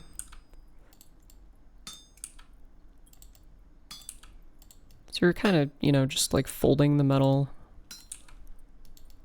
into the shape you want, and then with the excess, we just trim it off like this.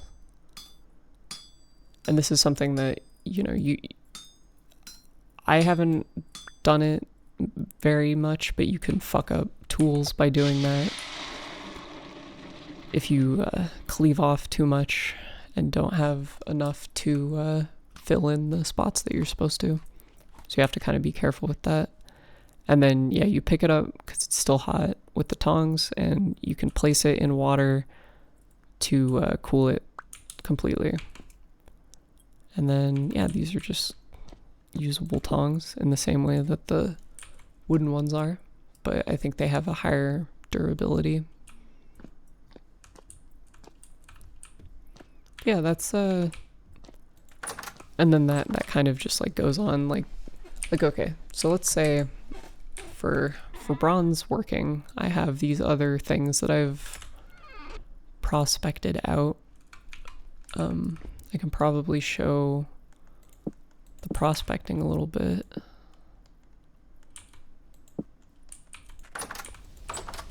But it's I do kind of want one of the weird freaks to show up so that you could see them. I know that it's absurdly dark on the stream when I look over. I can't really see here either, but it's also funny because when I've been playing this game by myself, I feel like I'm constantly fighting back the hordes of fucked up guys, but while I'm streaming it, I don't think a single one has shown up.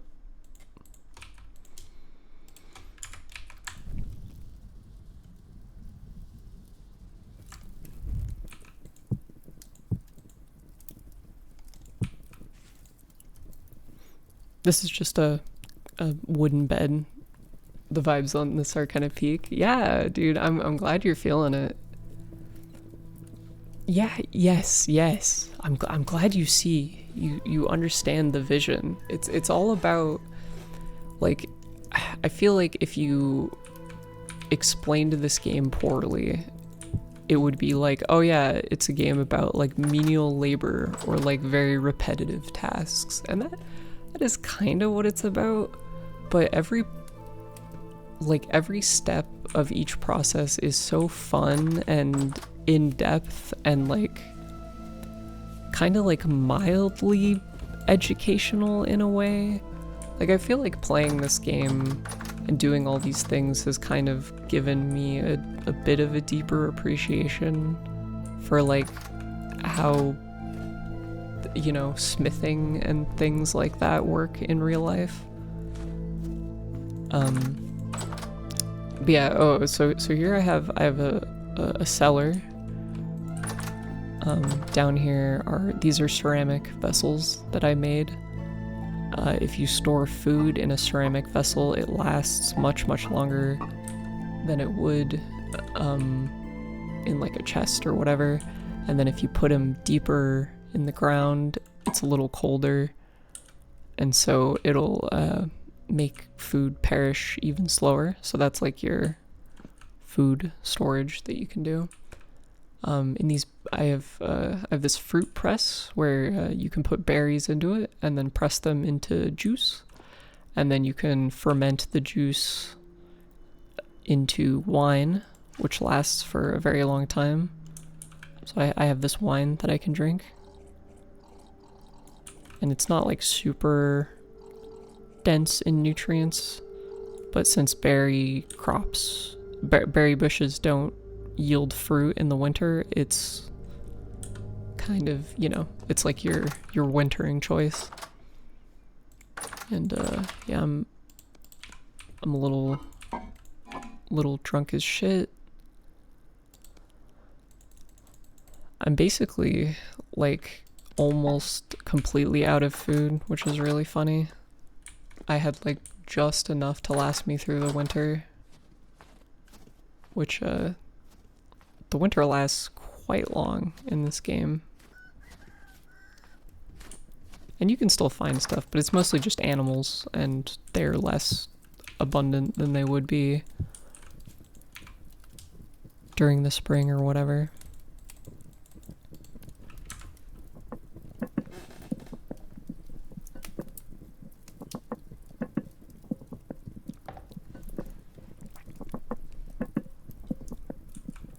Yeah, this game's just so good for like every everything you do.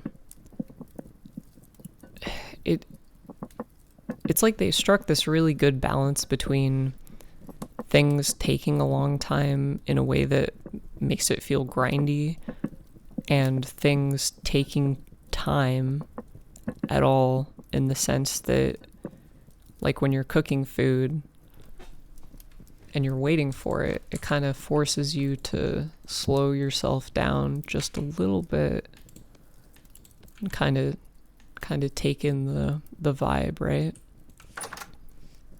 And that's something that I feel like is very invaluable to me as a person, because I tend to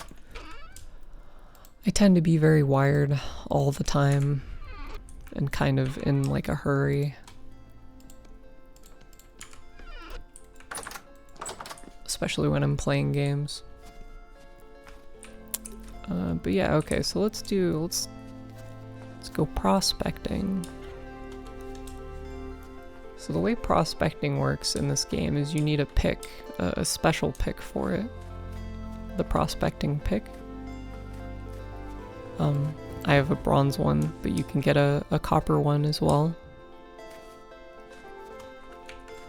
And I brought this crock pot of food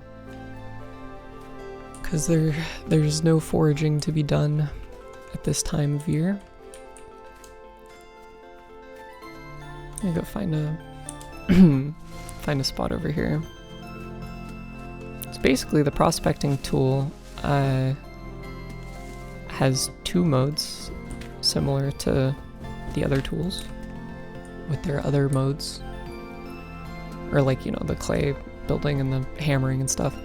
You have a density search, which is long range, and then a node search, which is short range. And the system, I might not explain it perfectly, and it's kind of insane, so bear with me here. So what you do is you need soil samples in order to get like a reading of what is around. So in the long range search, we dig until there's stone, and then there it says we need 2 more samples. So you take samples that aren't too close together but aren't too far apart either.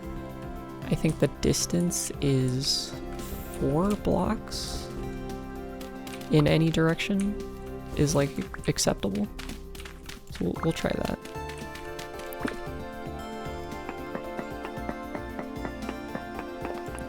Okay, yeah, that worked. So now we need 1 more sample. So we'll go 1, 2, 3, 4, and then dig out right here.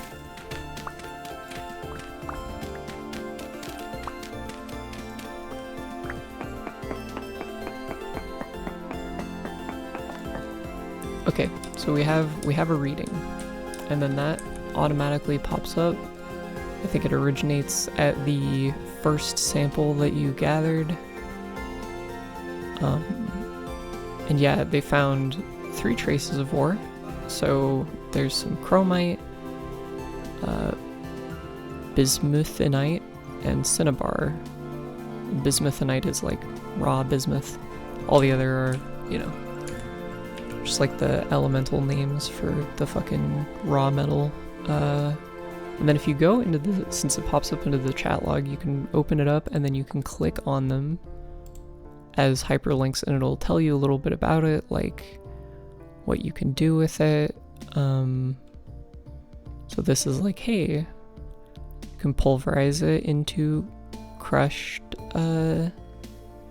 chromite, which is, oh, you can make chromium sulfate, which can be used to prepare hide for like tanning or whatever.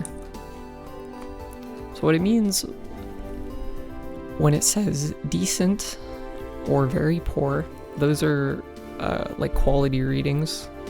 And the percentage, so the decent, it'll say like very, anywhere from very poor to I think like ultra high. Like over here I think there's a very, very high sphalerite rate. It goes up to ultra high, and what that means is that's like relative. So if it tells you so let's say like or sorry, getting a little ahead of myself. So the percentage to the right of the thing is it scans 1,000 blocks, and that means that like a cube which extends all the way to the bottom of the world, which is very deep, and all the way up top. So it's kind of like, I don't know, it would be like this space in a square centered around this point that extends as a column all the way down to the bottom. And out of those 1,000 blocks, 1.8% of them are chromite, or 0.05% of those blocks are like a chunk in Minecraft. So within the chunk you have 2% chromite, which is decent. And what the modifier there means is it's indicating to you relatively how common it tends to be. So like a very high sphalerite reading is like 3.34%, which sounds like not a lot, because it's generally rarer than something like if I had like a very high oh, see, look, okay, so there's a poor native copper reading, but the poor native copper reading is 10% of blocks within the chunk. So like, since copper is more abundant, a poor reading will be like 10%, but like an ultra high reading might be like 80% or something ludicrous like that, right? But then for rare materials, an ultra high reading might be, 6%, 8% for this, So you kind of, you want to find readings, like this is like decent, which I think for people tends to be like the bare minimum for what they would consider worthy for like, prospecting further, right? So now that we have like a rough prospect, we know that this area is okay for chromite. So if we're feeling a little lucky, we can start digging further, which is where the second function of the prospecting pick comes in. So the way the short range one works is that it takes a single block and it tells you,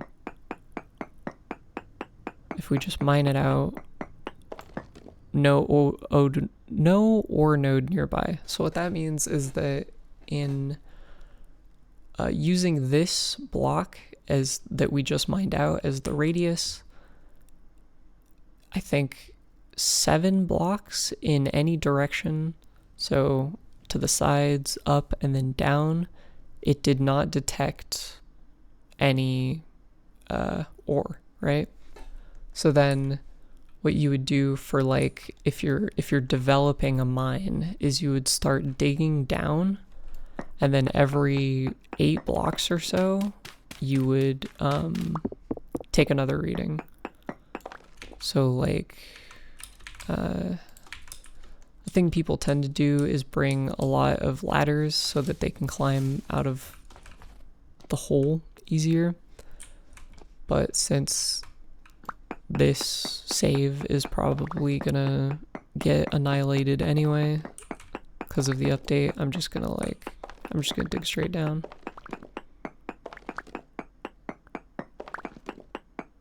So I'm not counting, but you know, that's good. And then what people do is normally, what I do normally is I'll just like, so let's say we're using this block as where we'd put the ladders. I would mine out the blocks around it. So like this one, nothing. This one, nothing. This one, nothing. And then it's like, okay, so then, you know, you can kind of like,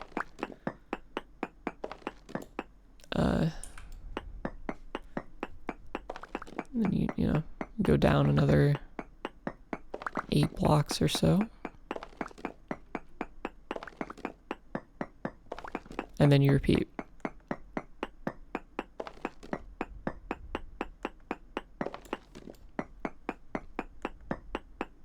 I'm probably not going to find anything because the reading isn't super great, but eventually it'll return something like it'll say like nodes detected, and then it'll be like ultra high chromite or whatever. It'll give you another word of concentration, and then it'll say the name of the thing. And so what you do at that point is you kind of play a game of hot and cold, where you take readings, and the closer you get to it in a direction, the higher the reading will be. So it'll be like, it'll start at like, you know, decent, and it'll go and go until you get to like ultra high, and that's when you're like white hot in the direction of getting the ore. And then you would eventually you would break through a rock and you would actually see it with your eyeballs. So that's how you find rare metals and things like that. I'm kind of curious, if I go out into the world, if I can find any bushes that have been generated with the more current like system that they have, or if everything in this world is kind of locked to the update. And you know, that's sort of a bummer, in that like I put a lot of time into this world, but the update changing the world generation kind of means that in order to have the more evolved systems, I have to scrap the world that I have and then start new. but I feel like that's kind of a risk that you run with most games now, unfortunately. And there might be a way for me to like update it that I'm not aware of. Or maybe if I go out, I'll be able to find some new berry bushes and stuff. Because I know this plant, woad, which is used for cloth dyeing, I know that's new. And those got seeded into my world like normally.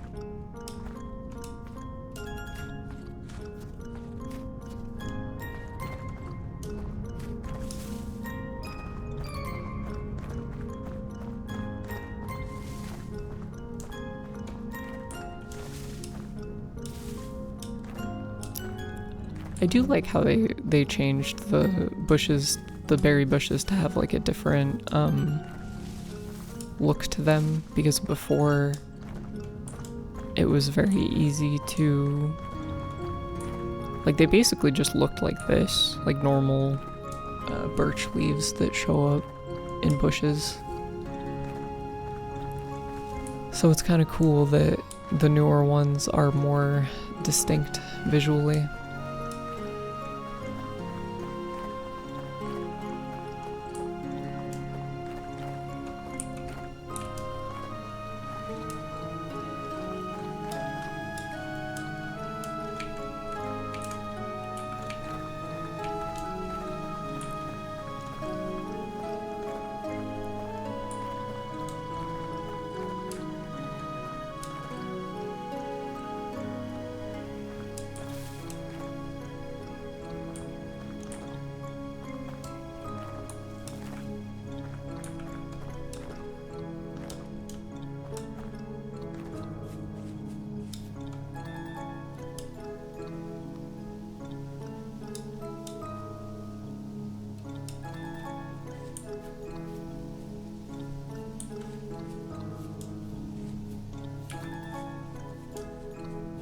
Yeah, there's a lot of, one thing that's really cool is that there's a lot of versatility, or there's a lot of like practical use for various things.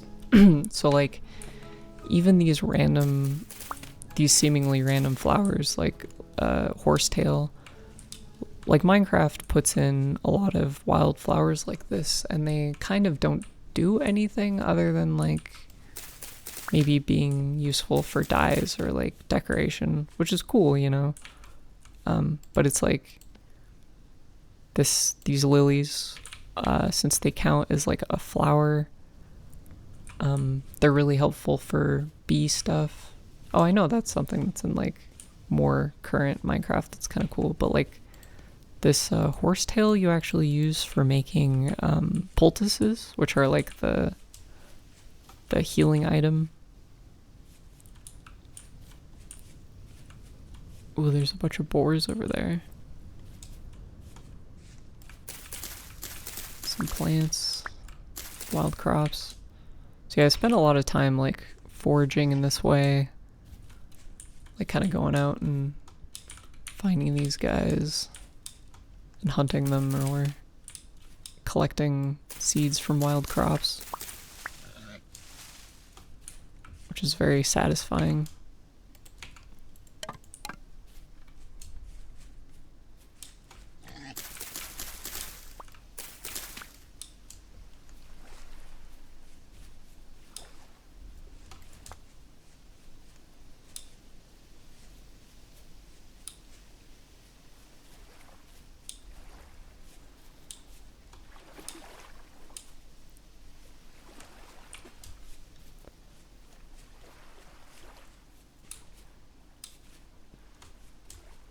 There's a decent amount of animals in the game. There's bears, obviously. There's wolves. There's goats. Chickens. Hares. I think there's, oh, I stood no chance. I thought I could tangle with the bear, but it was unwise.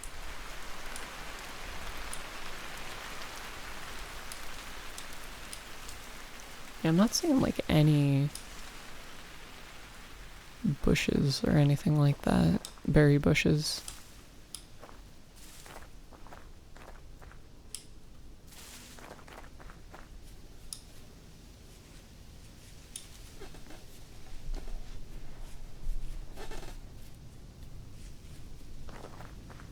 Yeah, I don't know if there's anything on the website that mentions like the possibility of your world save becoming obsolete and you needing to like regenerate it from scratch, or if they have some sort of system in place which lets you take a pre-existing world and then apply the update onto it in a way that lets you continue where you left off. I know that Minecraft has definitely had updates which required the restarting of the world generation, and I know Terraria has done that a few times. It might just kind of be a factor that is unavoidable when you're making a game like this, which doesn't make it any less disappointing to lose your progress, but it's understandable at the very least. It's not like it's a symptom of, or an effect of the game being fucked up or poorly designed or whatever. If they didn't say anything, you might just need to go out into an area that has not been generated yet, if the game works that way. I think it does generate, or actually, I'm not sure. This might be a game where the world, because I know the world is randomly generated, but it might be randomly generated in a way that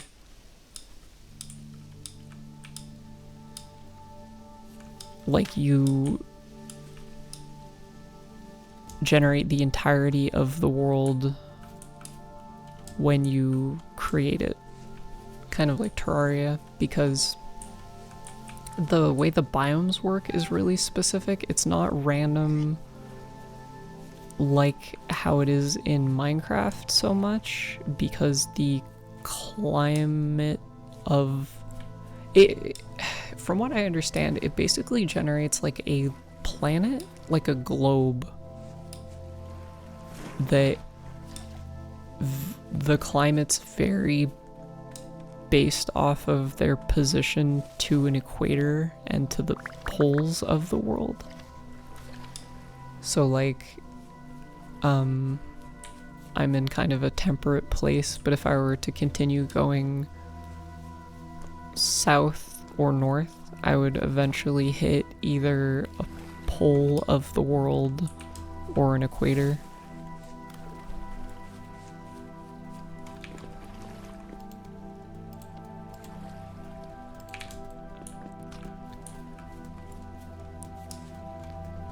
We might have the chance to see... Oh yeah, here's those horrible freaks I was talking about. Oh, good lord. I'm gonna try to run from them.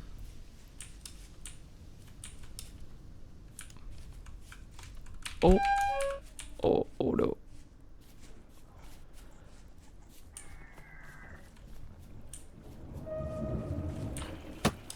Oh, shit.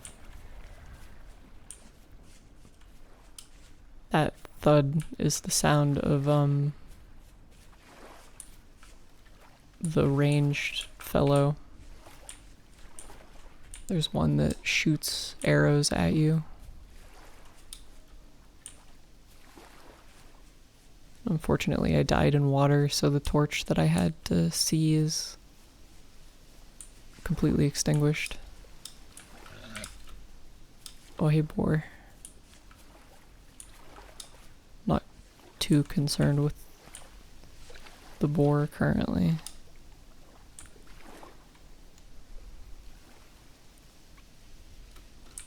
What are we at? Low rift activity. So at higher rift activity, you would see these guys earlier in the night, and you'd see more of them.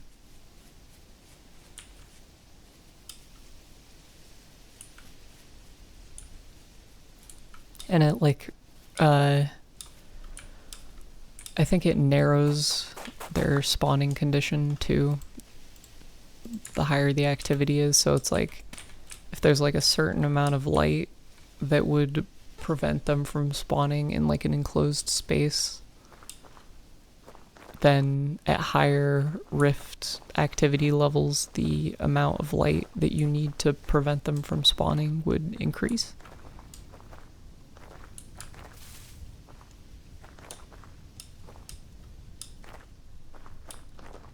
So you might get scenarios where you're like coming back to your shack that is lit only by your fire pit or like a couple candles or whatever, and you open your front door to, you know, be greeted by some visitors. I couldn't really get like a good look at them, obviously, because it being nighttime and me trying to not fucking die, but the designs are like really cool and fucking horrific. I didn't get a good look at the dude. Yeah, there's like, from what I understand, I've only seen 3 enemy types on the surface, but I know there's some more if you go into caves, which are just so absurdly dangerous. Like, these guys are the weaker versions of them, and even then, you know, I have like half of my health missing. But yeah, there's basically like, there are these little dudes that'll throw rocks at you. They're the guys that shoot arrows at you, and then there's kind of like a horrific spider fellow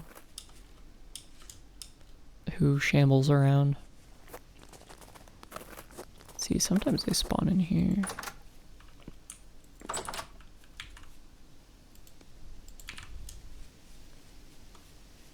Just gonna go in my cellar and drink wine all night.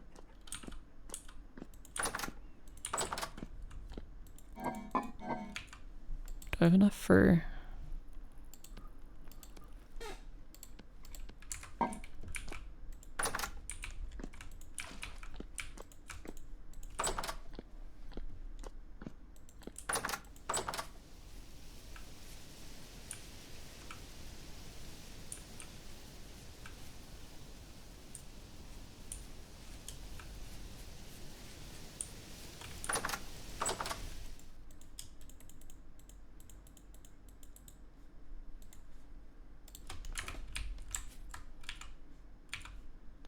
Oh, I have no torch.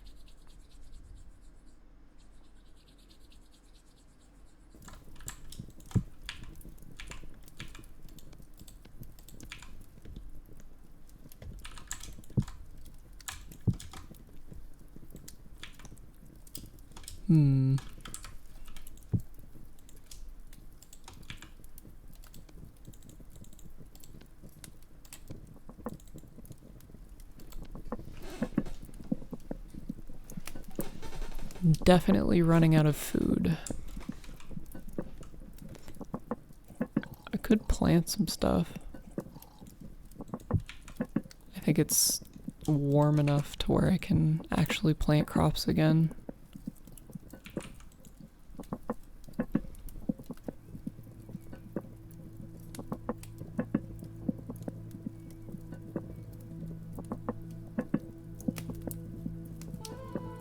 Oh, a heavy temporal storm. That's excellent timing. Temporal storms occur pretty irregularly. They're like a, well, we'll see when they happen. Usually it gives you the warning, the first warning for them at the beginning of the day, and then as it'll give you, I think, another warning halfway through the day, and then by the time the next night reaches, by the time it's nighttime, it'll begin.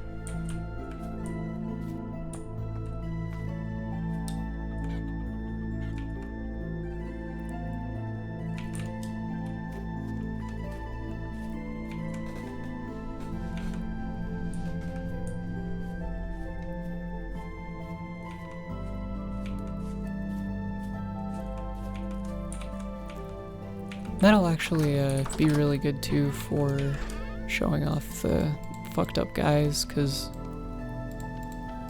whenever there's a temporal storm, there's an ungodly amount of them.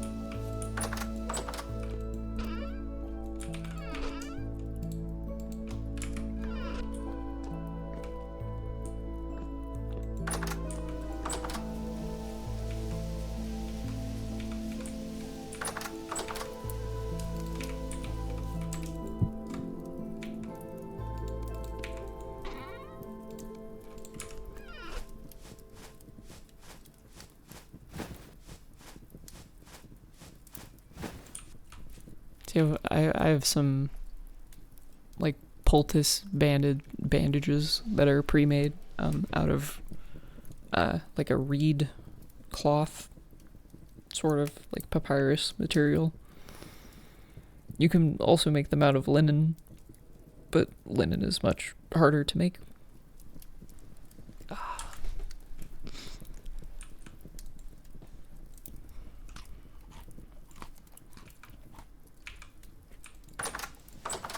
What should I do? I guess I should head out and do some foraging type business. Can head in that direction. I might actually be able to see like food when I go out now. It might be warm enough.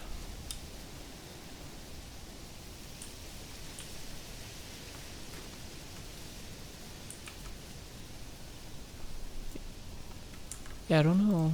Here, let me...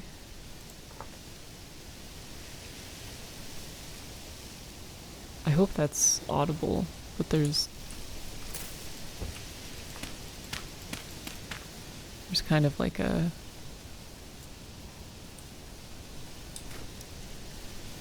when it's windy, which it isn't always, the wind blows through the leaves of the trees, and you can hear it. Makes this... Oh, the storm is imminent. Oh, okay, never mind. Belay that exploring. Shit's gonna get real very quickly.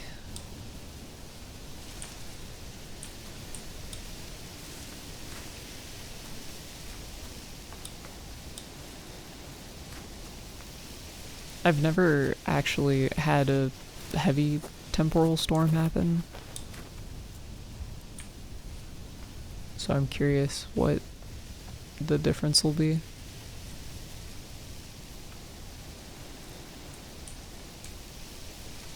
Should go for a brisk walk through the storm. Yeah, oh yeah, that'll definitely be happening.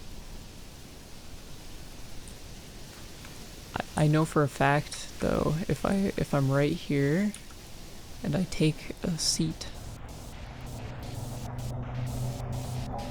Oh, this is really intense. Okay. So a heavy visual distortion happens. This is fucking insane. Normally it doesn't look this unsettling, but oh, hey look. So there's the guy. Hello. Oh, there's an arrow. Let's go talk to the guy. See if I can... So yeah, I will say if you get motion sickness and if you struggle with screen effects, this game might be a little difficult. Perhaps there are settings which facilitate, you know, if you have like motion sickness or whatever. But I'm good. This is awesome. Yes, yes. I'm pretty sure if your sanity is low, you kind of see this generally. Oh, there's a fellow. Hello. Oh, he's double-headed. That's disgusting. Alright. Let's kill you.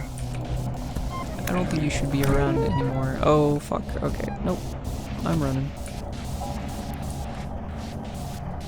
So yeah, we've got the drifters, which are the little men who throw rocks at you. And then the... I don't remember what the guys are called that shoot the spears at you.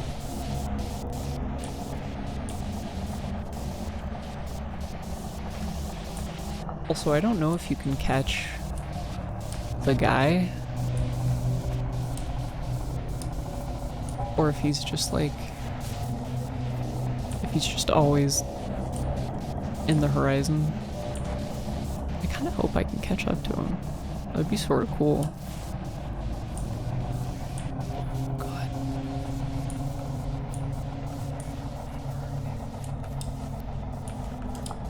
I mean, he maintains his position in the horizon, like he's... Oh, hey guys. Oh, okay, let's skate across this ice here. Oh, there he is. Hey.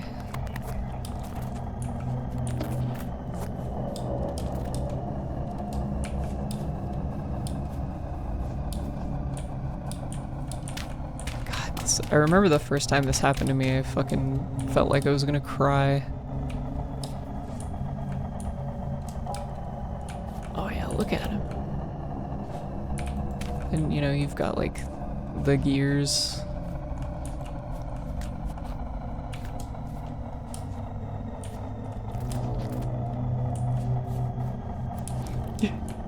Yes, yes. I'm glad you are convinced. This is this game is cool as fuck. It's got everything. It's got, look at this guy. Fuck that. He's kind of running from me because they like to get distance before they shoot you with arrows. Ooh, doesn't it look like I'm kind of getting closer to him, maybe? I've looped back to my abode.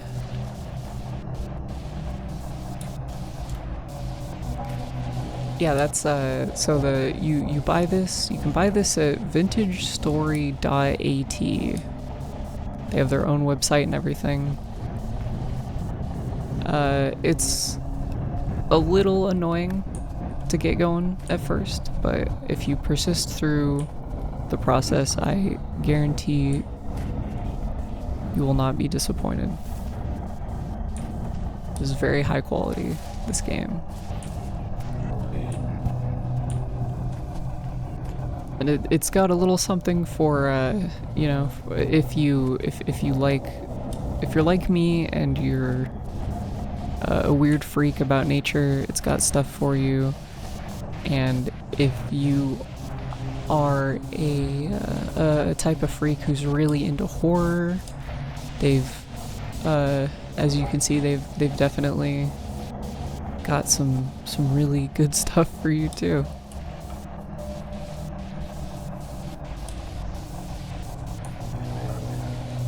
Ooh, I swear I'm getting closer. I'm honestly surprised that I haven't died yet. Typically, is there an in-game reason for this, or is it just one of those things?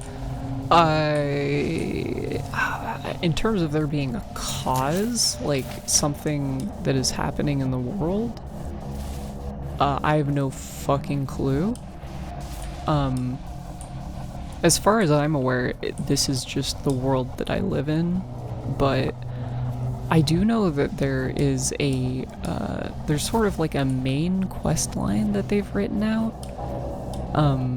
It's a little obscure to get started, but if you find a certain type of NPC, I think you can talk to them, and then they'll point you in a direction that you can,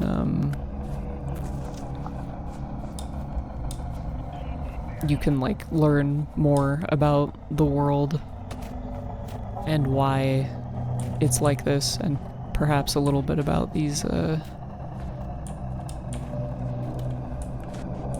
guys. Whew. Oh, it's making me just the slightest bit ill. Just a little bit. Ooh, ooh. Ooh. Yeah, I don't think I'm gonna reach that guy. I think he's just always out of reach forever.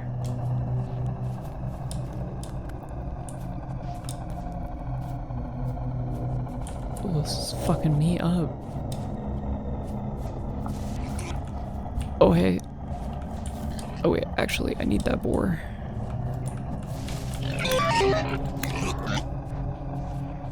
Ooh.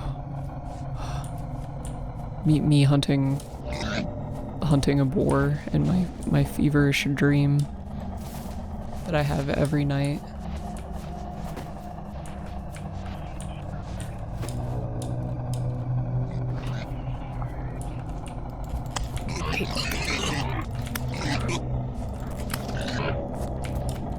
Get back here. Oh, fuck. Me when I'm undergoing horrors beyond my comprehension, but I still need you. True. Exactly. Yeah, I'm fucking starving, dude. And it is not easy to hunt. Oof. Oh, it's waning. Thank God. Going into my cellar. Fuck this. Oh. Oh God. Okay.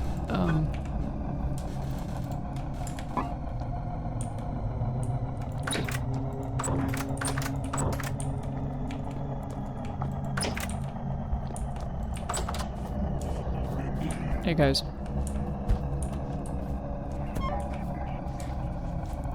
I got hit with a rock. Ooh.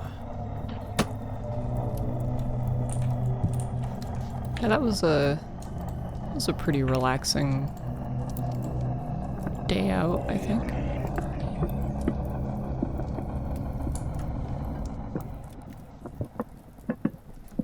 Oh. Need a second to refocus my eyes. Oh.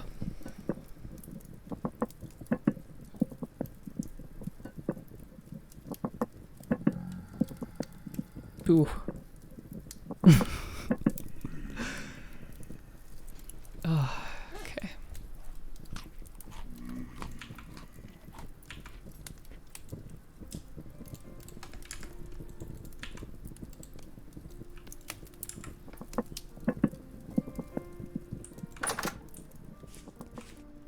Everything still looks all bendy. Ow! Damn. Those guys are not fucking around.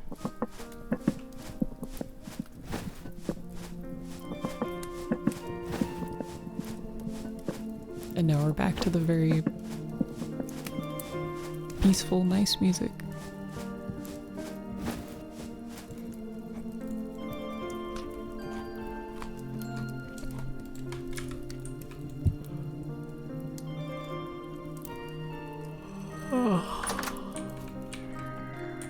go home? Ow. Okay, I'm not gonna push it.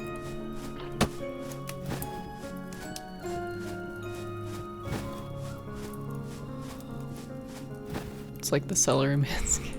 Oh shit. Okay. Yeah, no, it's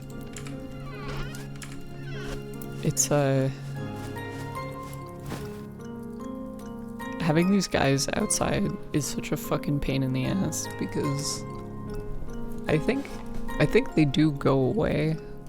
Like when it's daytime and stuff, they will, like, even if they spawn outside of your house, they'll so it's like you know, because in Minecraft you the monsters will like melt in the sun, like they'll take damage when they're outside. And in this game they won't. Like they're kind of fine to exist outside. But I think that I don't know, they just like don't like it. So whenever it's sufficiently daytime, they'll kind of like run away. Even if they're, yeah, see, those guys turned around and fucked off at some point. Yeah, or they'll just like despawn. My eyes are still incredibly fucked up from that whole ordeal. I know what to do. Whenever I'm emotionally distressed, I just chug liters and liters of wine. Oh no, the screen effect.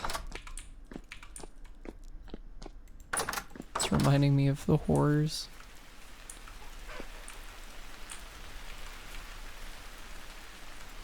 Well, for the rest of the day, I can probably, like, might behoove me to plant some vegetables.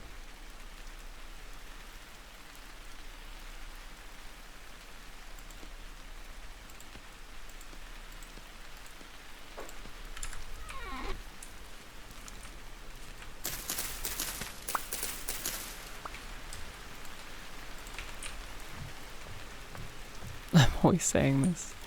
It's true. Well, now I found that apparently you can get down with some with psychedelic mushrooms,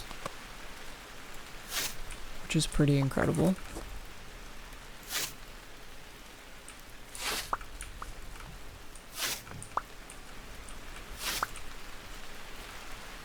So this scythe basically just helps for harvesting crops and like cutting grass in a wider area, which is really handy. Let's see. The last thing I had in here was consuming the potassium. So I want to plant some carrots. Oh, why are you? Keeping the water next to the plants will help them retain moisture, but you still do need to like water them. I don't know why this one is like dry as shit, but that's fine. I think, yeah, all of this was taken up by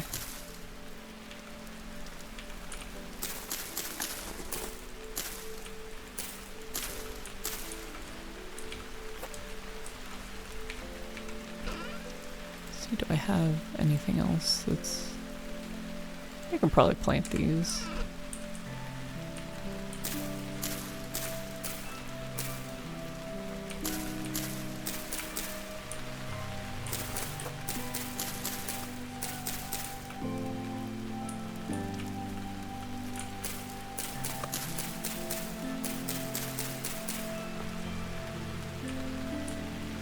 Excellent, so now you know, I've got this clay watering jug that I made. I can water my plants, and then if I'm monitoring them, we've got the growth speed, which is, I think, So 98% P, I think, means that based off of the levels of nutrients within the soil, the growth speed is 98%. So like maybe like 55% P in the soil would give it enough to have 100% growth speed, which is, I'm guessing, is where it would max out. This is medium fertility. Oh yeah, so when you're planting crops, the quality of the soil matters. Thankfully, you can just like pick up soil of like good quality and replant it somewhere else where you need it. But you know, like for the most part, like here, this is like low fertility soil. The basics are low, medium, and high. High fertility soil is extremely rare in terms of it being naturally occurring, but you can also like, oh, ooh, there's a journal. There's lore. Okay, so yeah, there's definitely lore here that you could find somewhere. I think there are like books that you find in caves and things like that. But yeah, so if I look up like soil, there's like high fertility soil. Yeah, low, medium, high, and then terra preta, which is its own thing that you make. It's made out of compost, bone meal, and powdered charcoal. So you would need a... Hello?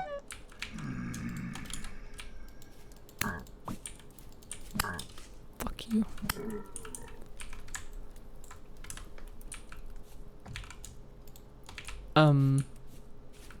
You need this quern to grind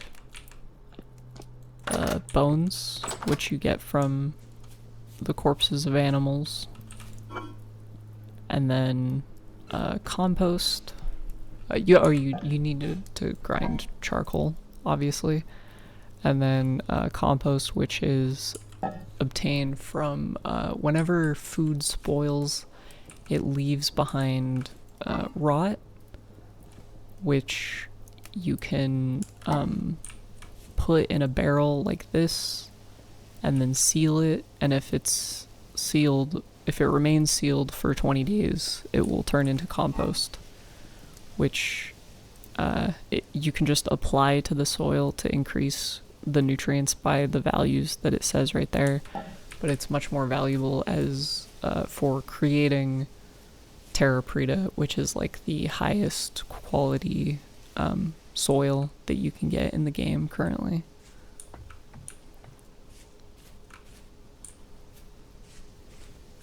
So yeah, it's like everything in this game, from the smithing to crops to animal husbandry, is all incredibly like fleshed out, and each step is very intricate in a way that still keeps it very fun.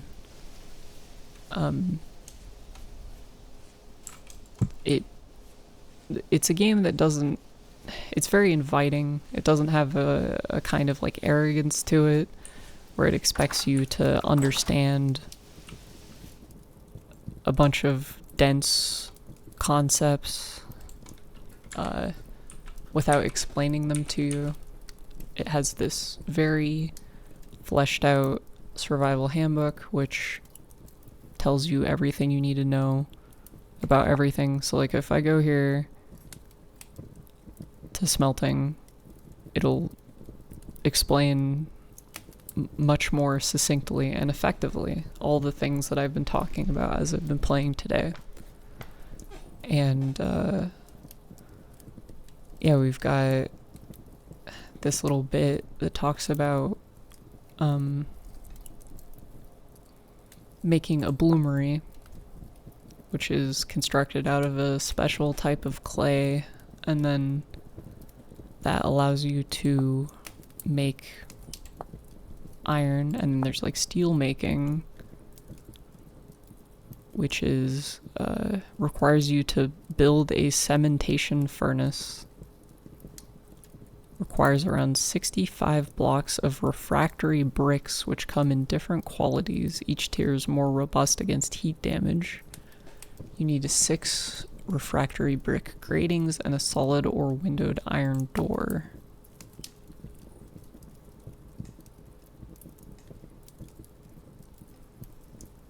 So there's kind of a light amount of industrialization in the game.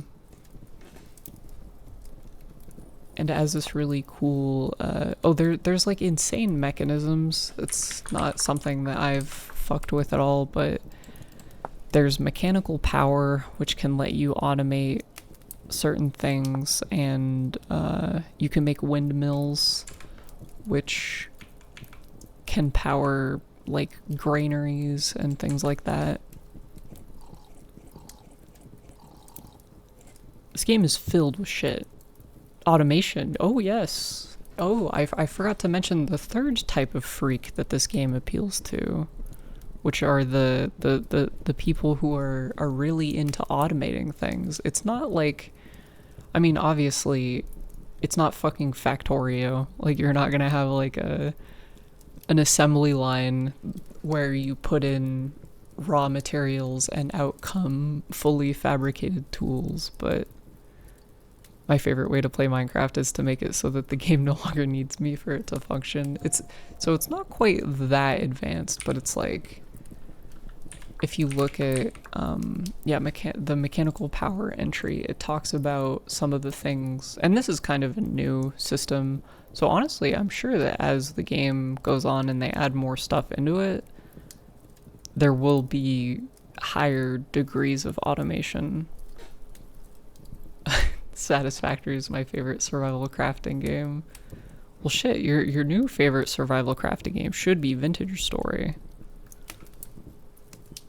They just added water wheels and stuff. Oh yes, so you can create you can have like waterfalls that you make with buckets of water, like a Minecraft, and then put like a wheel under it and then have that power a machine. So you can, you need the Archimedes screw. This is all fucking gibberish. I would have to dissect this in order to understand it. A helve hammerhead. So I think from my understanding, for smithing, you can use gears and axle. Yeah, it's like you can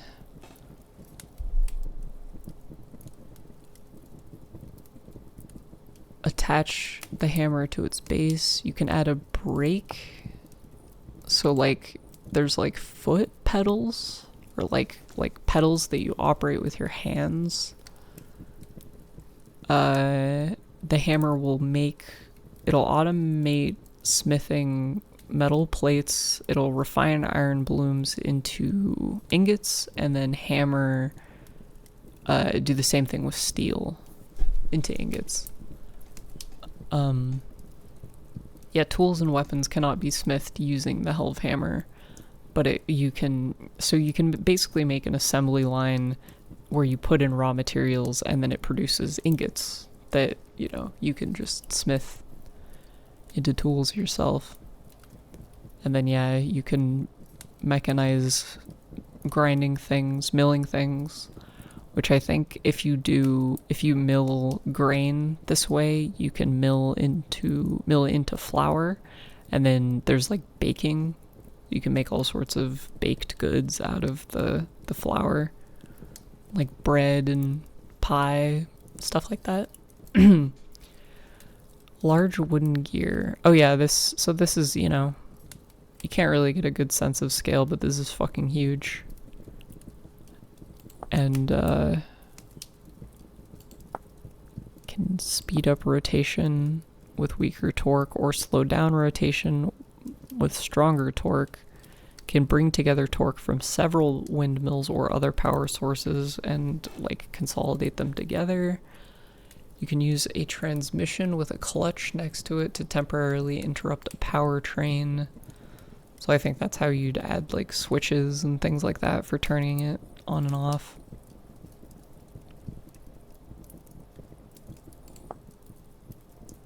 But yeah, just absolute crazy nonsense. And for me, I'm just really fond of how analog it feels. I think the closest thing that I've played to this is probably Astroneer, just in terms of having I was already gonna buy it, you don't gotta keep selling it to me. Nah, man. I've kind of become a bit of a warrior for this game, honestly. I hope that it blows up and becomes extremely successful. I can feel the the craft kind of you know, emanating from it. I like how I was like, oh, it's, you know, it's probably warm enough to where I could plant these onions and be fine, but then the morning after, it just immediately gets fucking cold. That should be fine. Don't need to worry about that. But yeah, honestly, there probably isn't much more I could show. Oh, there's like fishing. I haven't done that yet. Let's see. Need some rope. And sticks. I need papyrus. I think I have... Yeah, I do have a little papyrus.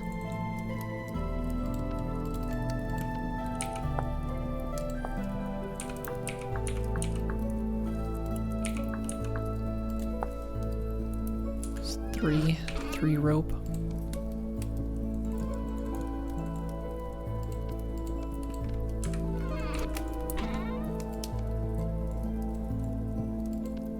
Oh wait, it was like this, right? So now I have a fishing rod. How do I get worm?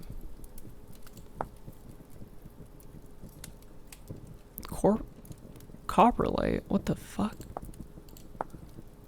Worm.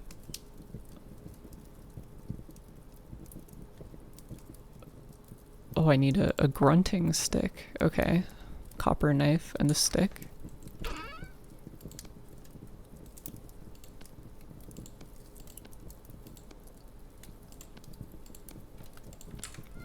So I have a grunting stick.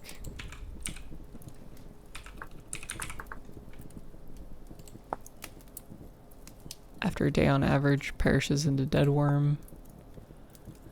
Used in conjunction with a stick in my offhand.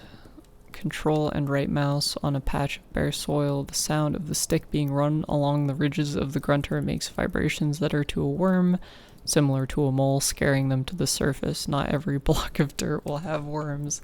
The wetter the climate, the better the chance. The cold weather will result in fewer worms, and when it is freezing, they will not respond at all.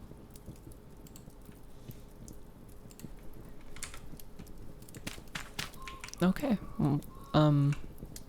Okay, so let's get like a few sticks. When you think about it, fishing is the original gacha. It's kind of true. There's a truth to this.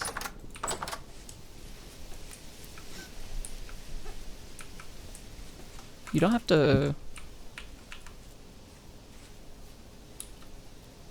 I think the difference is that instead of spending money, you're spending your time. Okay, let's see. Does this count as... Oh, yeah.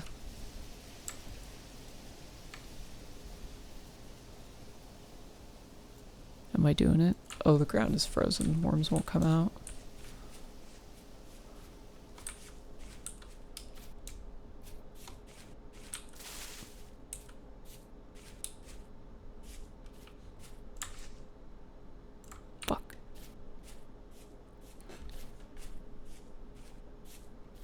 Over here is a deposit of peat that I've been drawing from. Peat is like a sort of like moss that is combustible, and so it makes for very good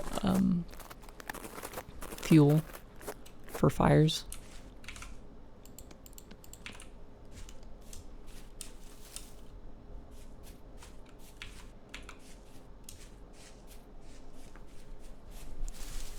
Kind of worried, honestly. It's like a dense mud that comes from bogs. Yes, the peat bogs.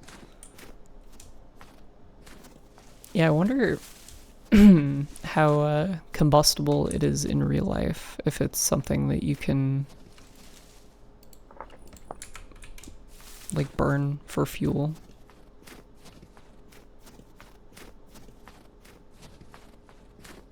I just went ahead and pinned a marker that I made a while ago for finding bees.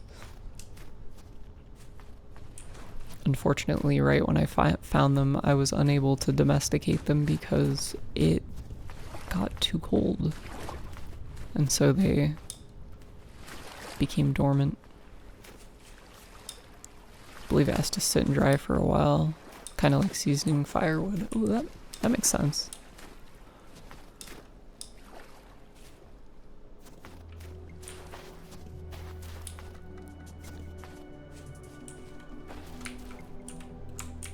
Ooh, hey.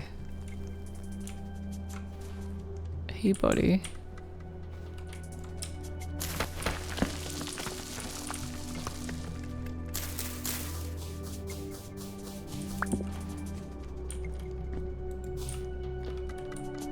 Where'd he go? Oh, I forgot to light my torch before I left.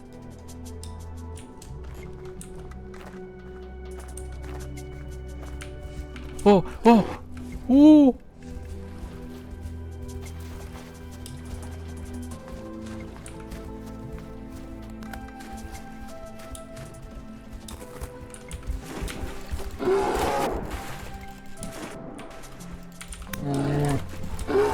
Oh!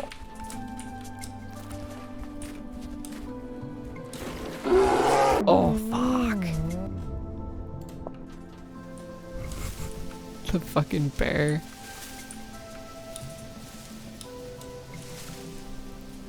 I know it's tremendously unwise to pick fights with them, but honestly, at this point, I kinda desperately need something. I gotta eat something.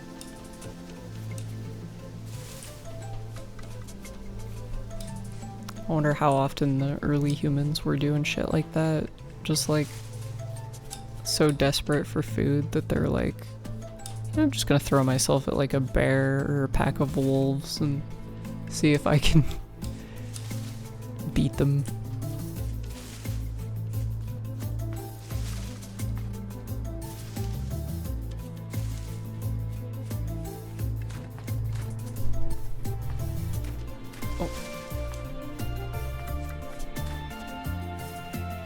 Having a lot of problems with my hair falling into my face today, so if you see the model like jerking around and shit, it's me flipping my hair back like a fop.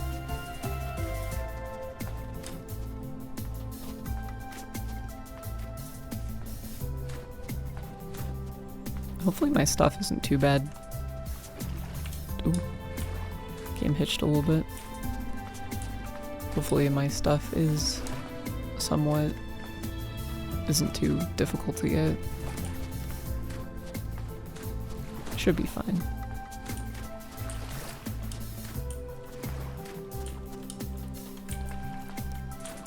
I'm trying to think of how I could go about fighting this bear. I think.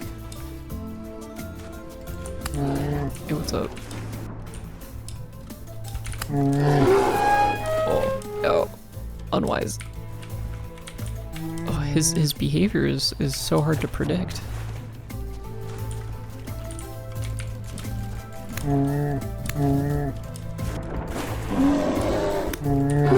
Oh, damn it.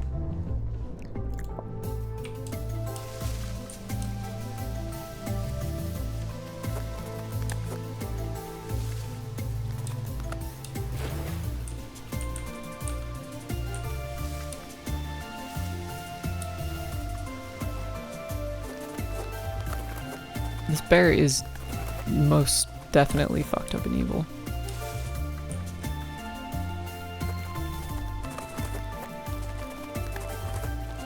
I mean, I imagine he's probably kind of like pissed off because he like just woke up.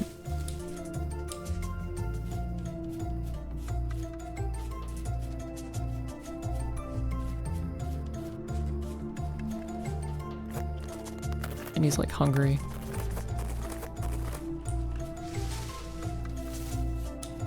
Honestly, if I can provide sustenance for the bear, that's not a terrible death. There are much worse.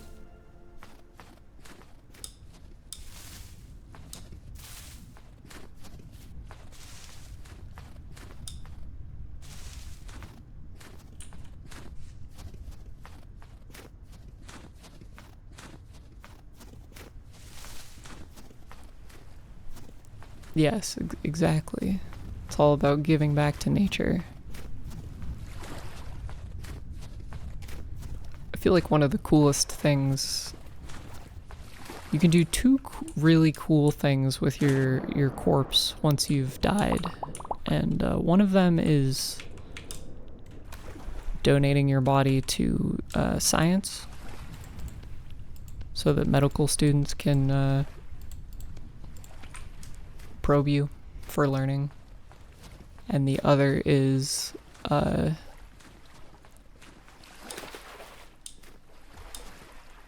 like becoming cremated and then scattering your ashes around.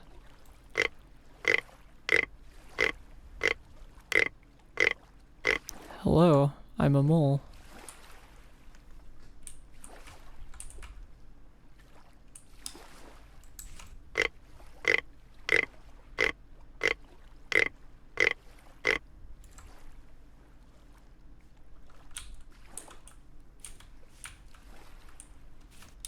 I think I hear a wolf somewhere.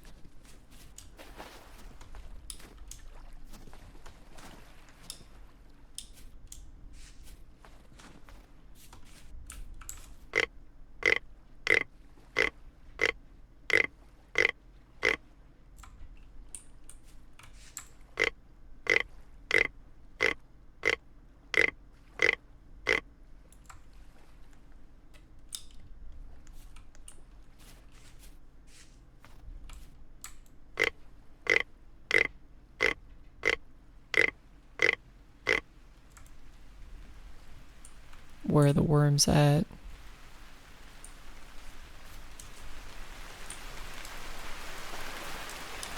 Ooh, it's raining. I feel like that should facilitate my worming endeavor. Where are the worms?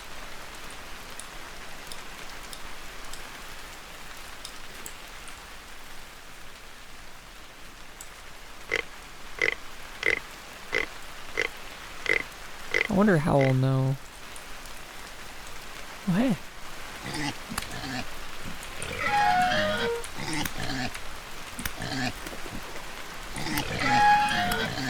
Oh.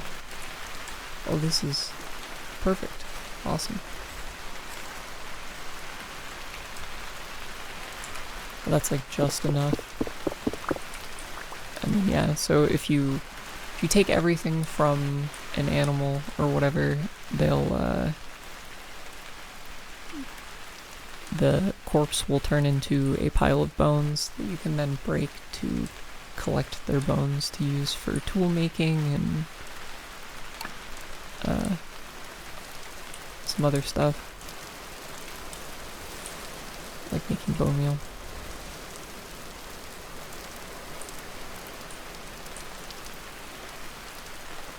Let's go ahead and, yeah, I'm gonna try to make it to where these bees are. Not having any luck with the obtaining worms. That might be something that I need to test around for.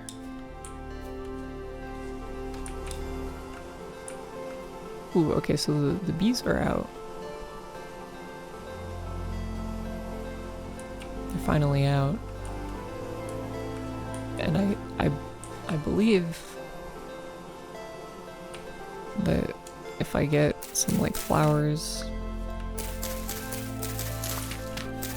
I think when I die I would like my corpse to be strapped to a mechanical bull to be thrashed back and forth while Queen's Don't Stop Me Now plays with a disco ball overhead, and everyone must sit and watch in silence, kind of like a performance art piece.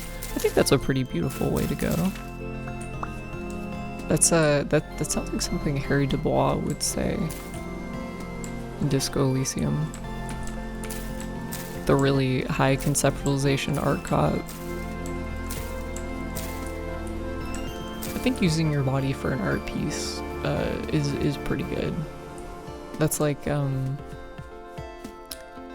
what is it called? I think it's just called Bodies, the exhibit of they just take a bunch of people's donated bodies for turning into art pieces and educational type stuff. I think it'd be rad to have my body turned into art. Yeah, man. You could donate your shit to bodies, and then if you're lucky, you might be one of those cool like exhibits where they have the it's like you, but like without any skin. So you're kind of like a biology classroom skeleton, but made of like dried flesh, and then they'll kind of like preserve your body forever. Sort of like a mummy.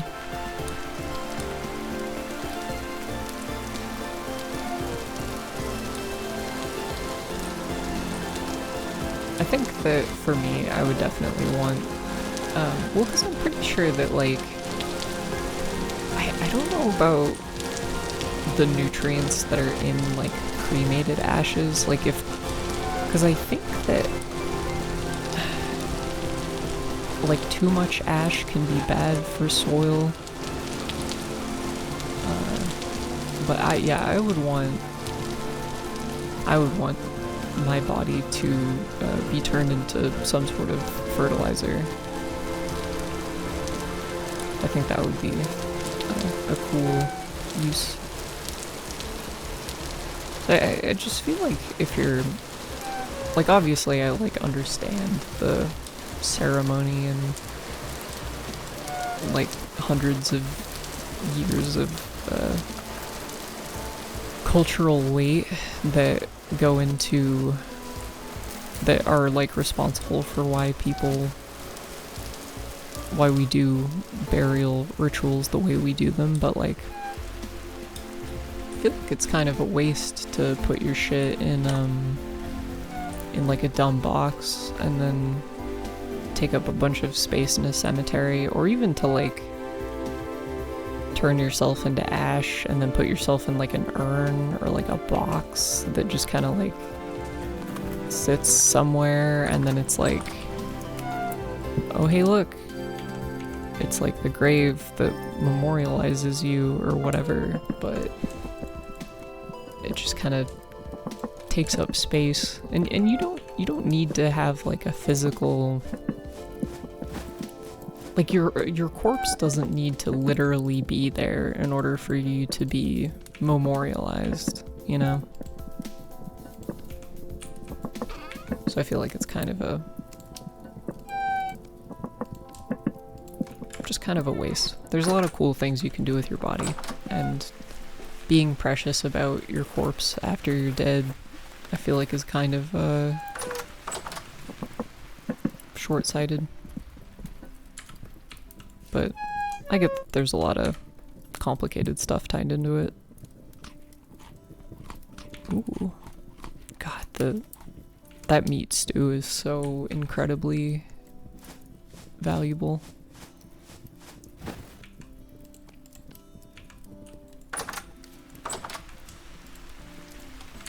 Can I get some worms? Are there any worms in the chat that could help me find out how I can summon your brethren from deep beneath the earth? Oh! Oh!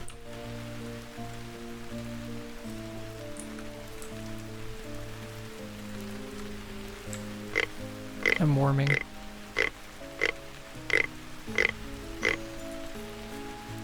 They call me the warmer.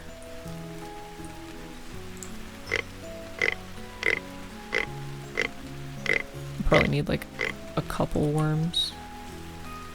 Gotta say I'm warming it. I'm gonna need you to warm harder in order for me to properly summon some more worms.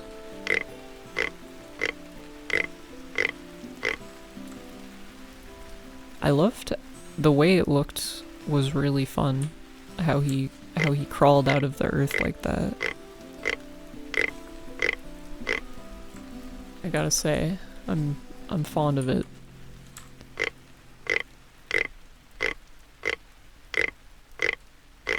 Come on, man.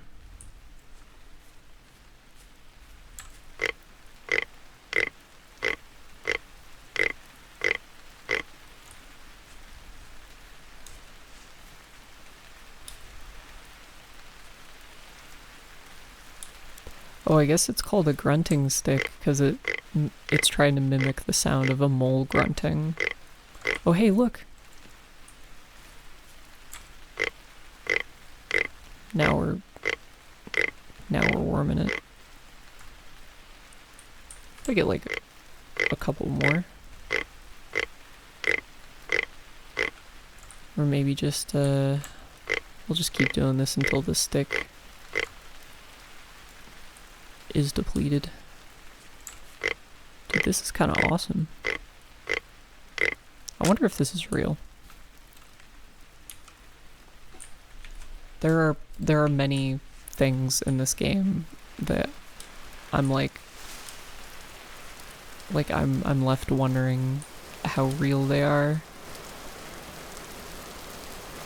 Regardless of the realism, they're quite compelling. I think a problem with this might be that the fish are probably like dormant. They're all sleeping under the ice still. It's a little cold. But we'll see.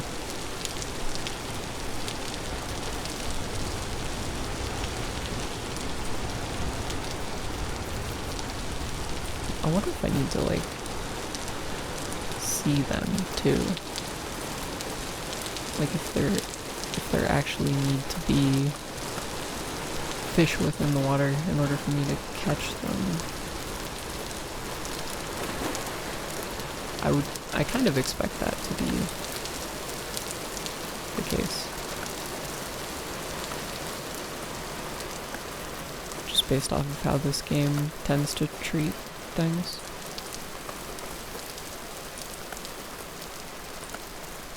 Ooh, those are like, there's some like ruins under that ice.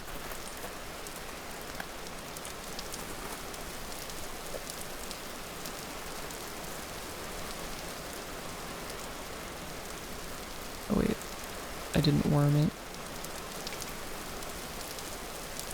Okay.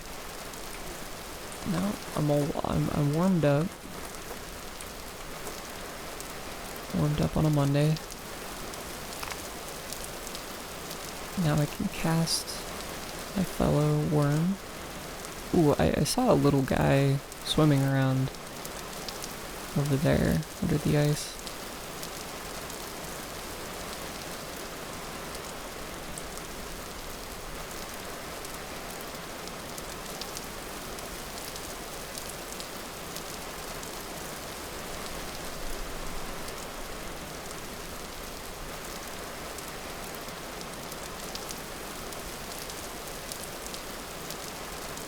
Extremely pleasant.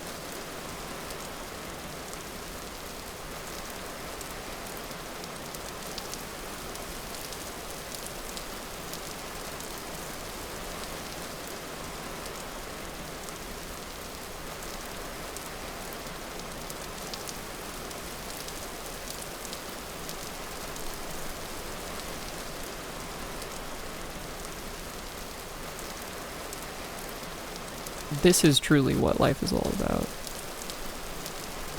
Yeah, this game truly does just have an immaculate vibe to it.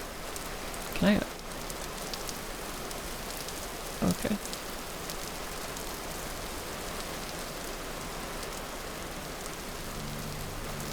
Even if I don't catch anything, it's a very pleasant experience. Much like real fishing.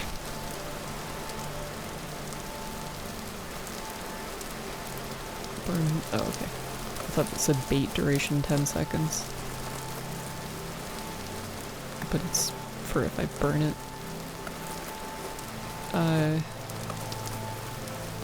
Let's see.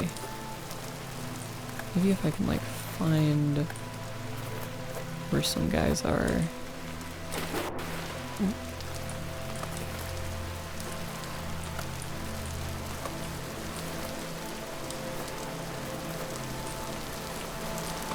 And get closer to where some fish actually dwell. I think that would probably be another thing that would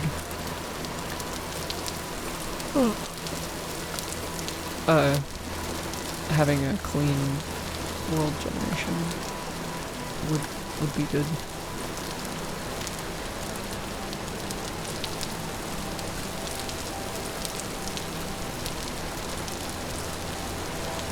Because it would seed the world properly with fish. I know that there's a like a stocking type of system where if you overfish in an area, there will, you know, it'll run out of fish.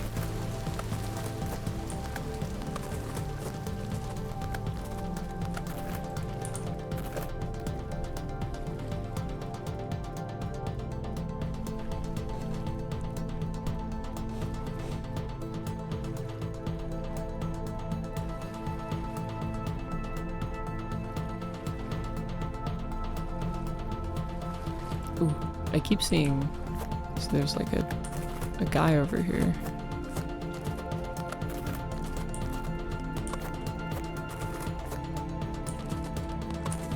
I saw it hit the top of the water.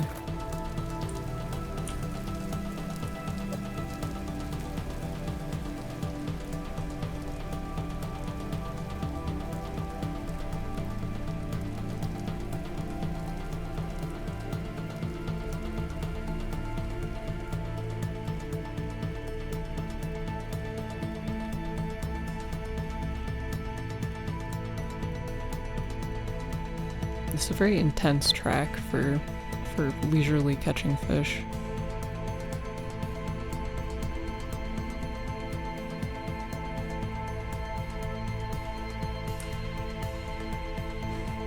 I think I'll give it until about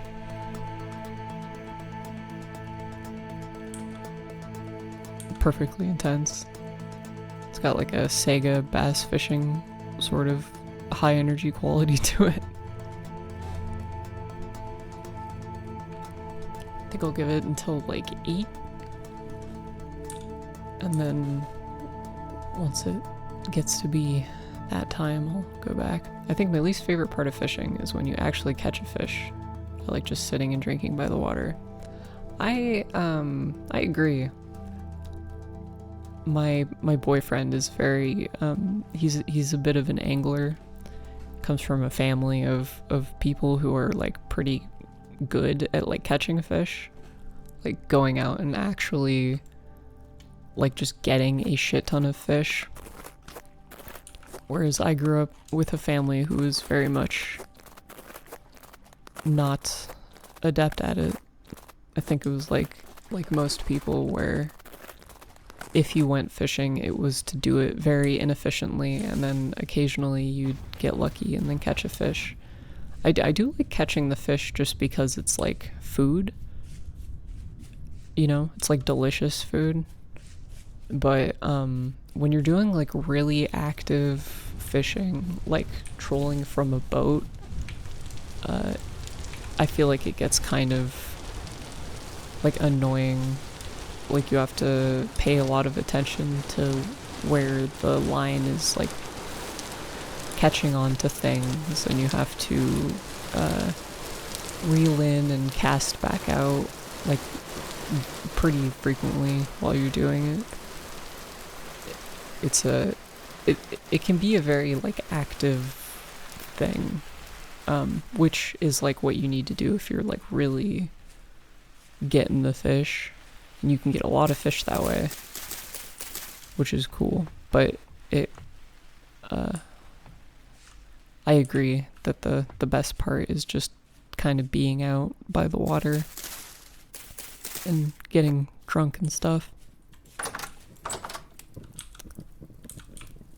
I think with that, I'll end it there. Unfortunately, I couldn't catch anything, but such is the way of things. Yeah, I hope you liked my 2 little weird block games. I mentioned so Lucid Blocks, the first one I was playing, you can get on Steam for a fairly affordable price. You should check it out because it's cool. I think it's $10 or something like that. But I really recommend getting that you get a Vintage Story if you're into survival games, or you know, and you like a little bit of horror and a bit of automation and stuff like that. That game is fucking incredible. Again, that's vintagestory.at. Vintage Story is all one word. The .at, I can show what the website looks like, so you know that you have the right thing. This is what the website looks like. It's made by Anego Studios. I think it's Austrian. An uncompromising wilderness survival sandbox game inspired by eldritch horror themes. And then, yeah, it has a decent amount of people playing it. I don't think that really shouldn't factor into you enjoying a game, but yeah, and it's 20 euros or $24. And the website's pretty good about walking you through buying it. I'm pretty sure that it's fairly easy to just use your card and it will automatically kind of translate or convert the money. Yeah, you can get it on the Humble store apparently too, but I like having the files for the game, then you get to kind of like own it in a way that's very nice. And yeah, it's check it out. Oh, and I guess I'll take a little bit of time to talk about things and how they're going. I mentioned at the beginning of the stream that I've been writing a video about Dragon Age and kind of talking about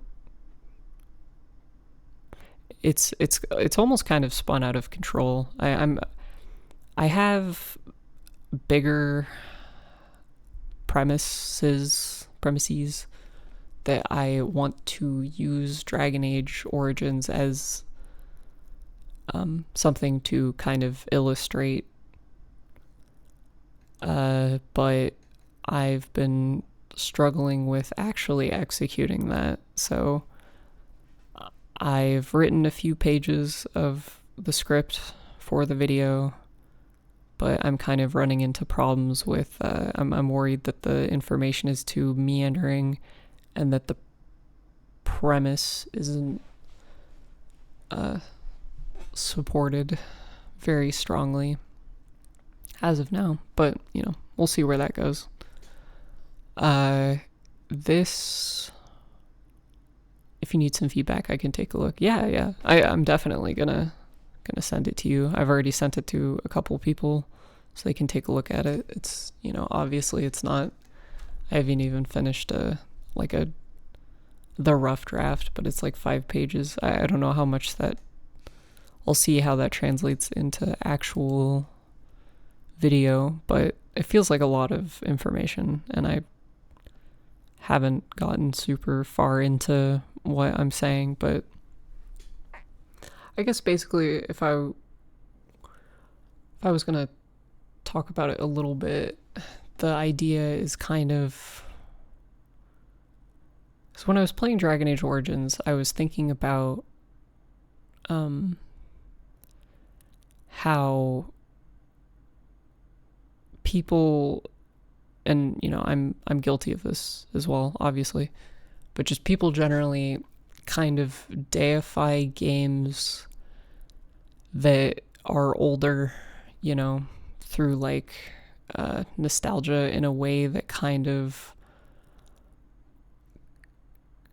overlooks the flaws that those games had.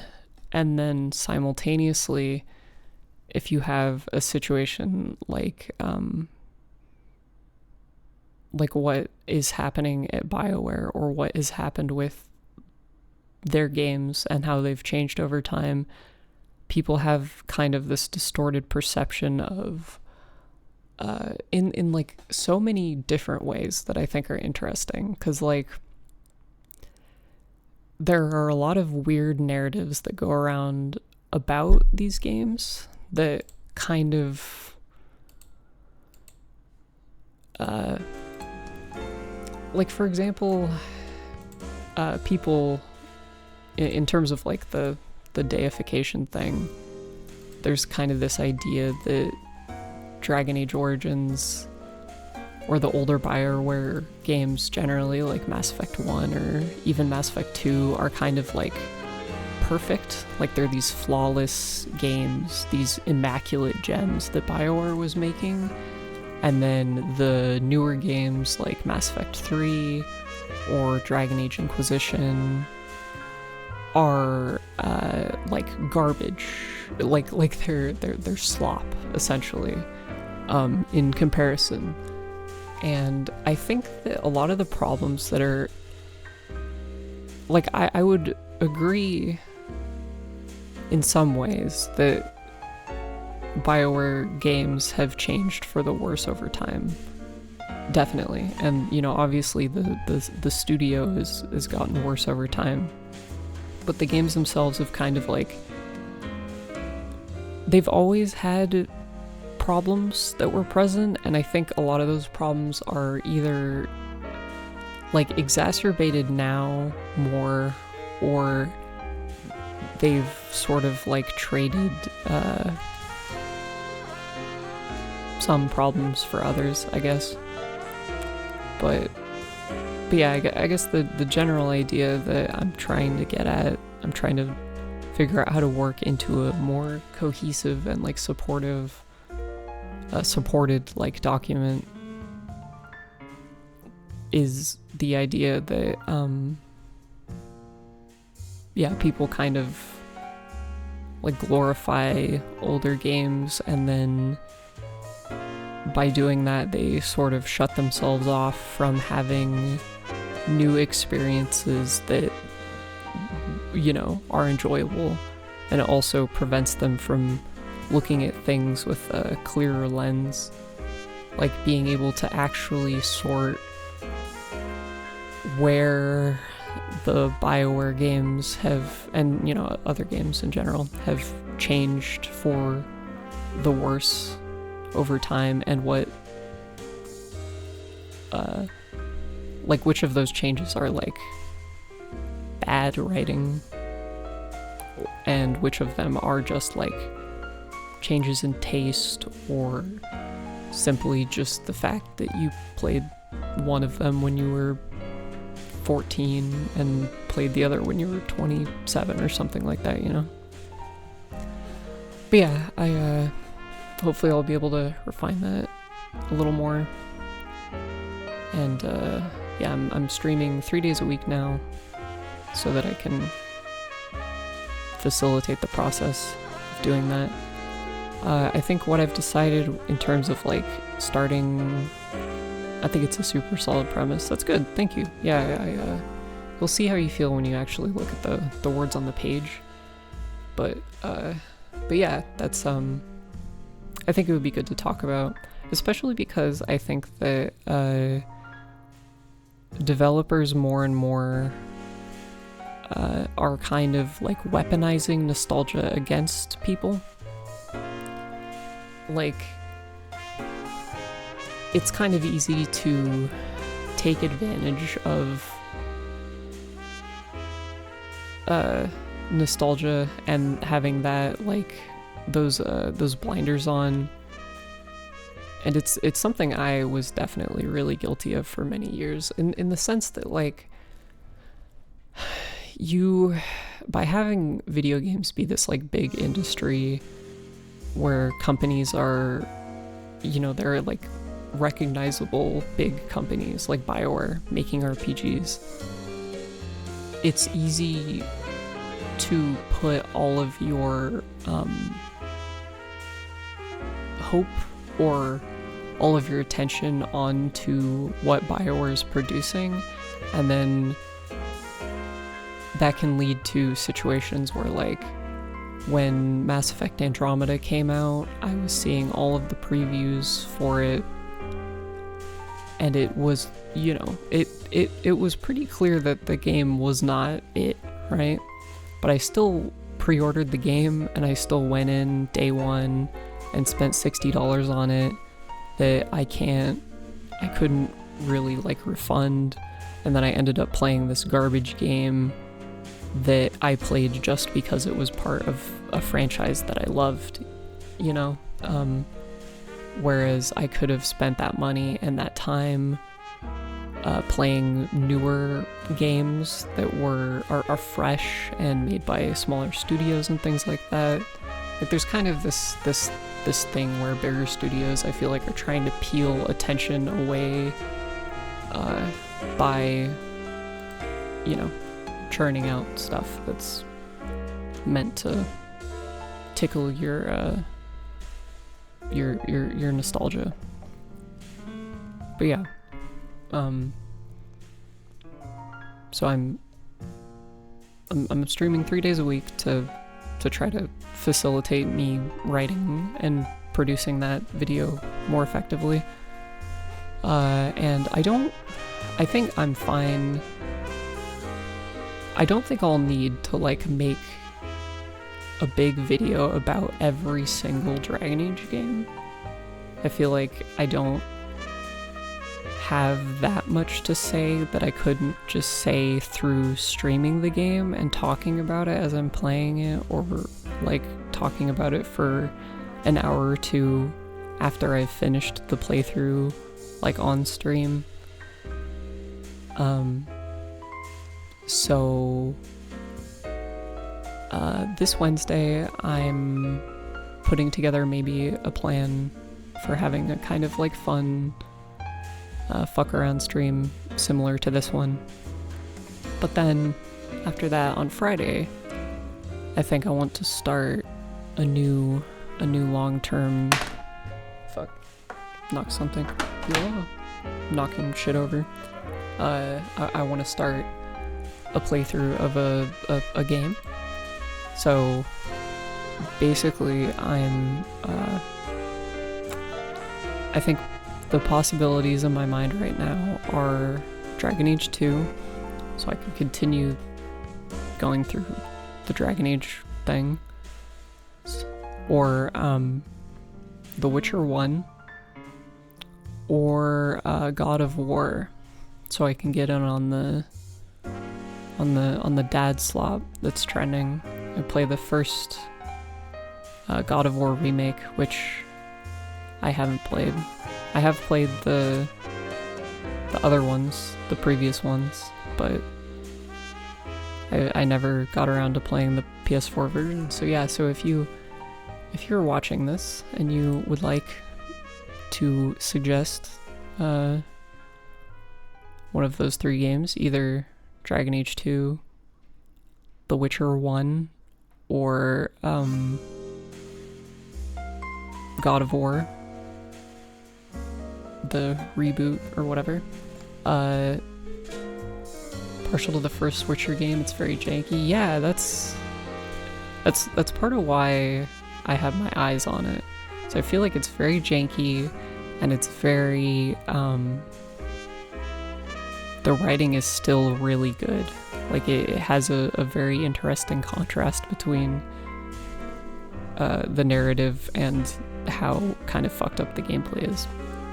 But yeah, if you want to suggest any of those, you can mention them, say your piece in the YouTube comments, or send me a Blue Sky DM or whatever the fuck at it's gonna be Callisto Radiata wherever, Callisto Radiata .Blue Sky whatever the fuck, and then I'm Callisto Radiata on YouTube as well, where the VODs go. And I have links to those on my Twitch channel. Please subscribe to them and follow them. It's kind of, I know there's not a lot of people catching me live, so if you want to engage with me to some capacity, the YouTube comments and Blue Sky, as inefficient as they are kind of the only places where I can do that. And I would, you know, if you're watching these, I would love to hear your feedback on them generally, and then also whatever game I should fuck around with next. But yeah, I'll see you guys on Wednesday. Until then, goodbye.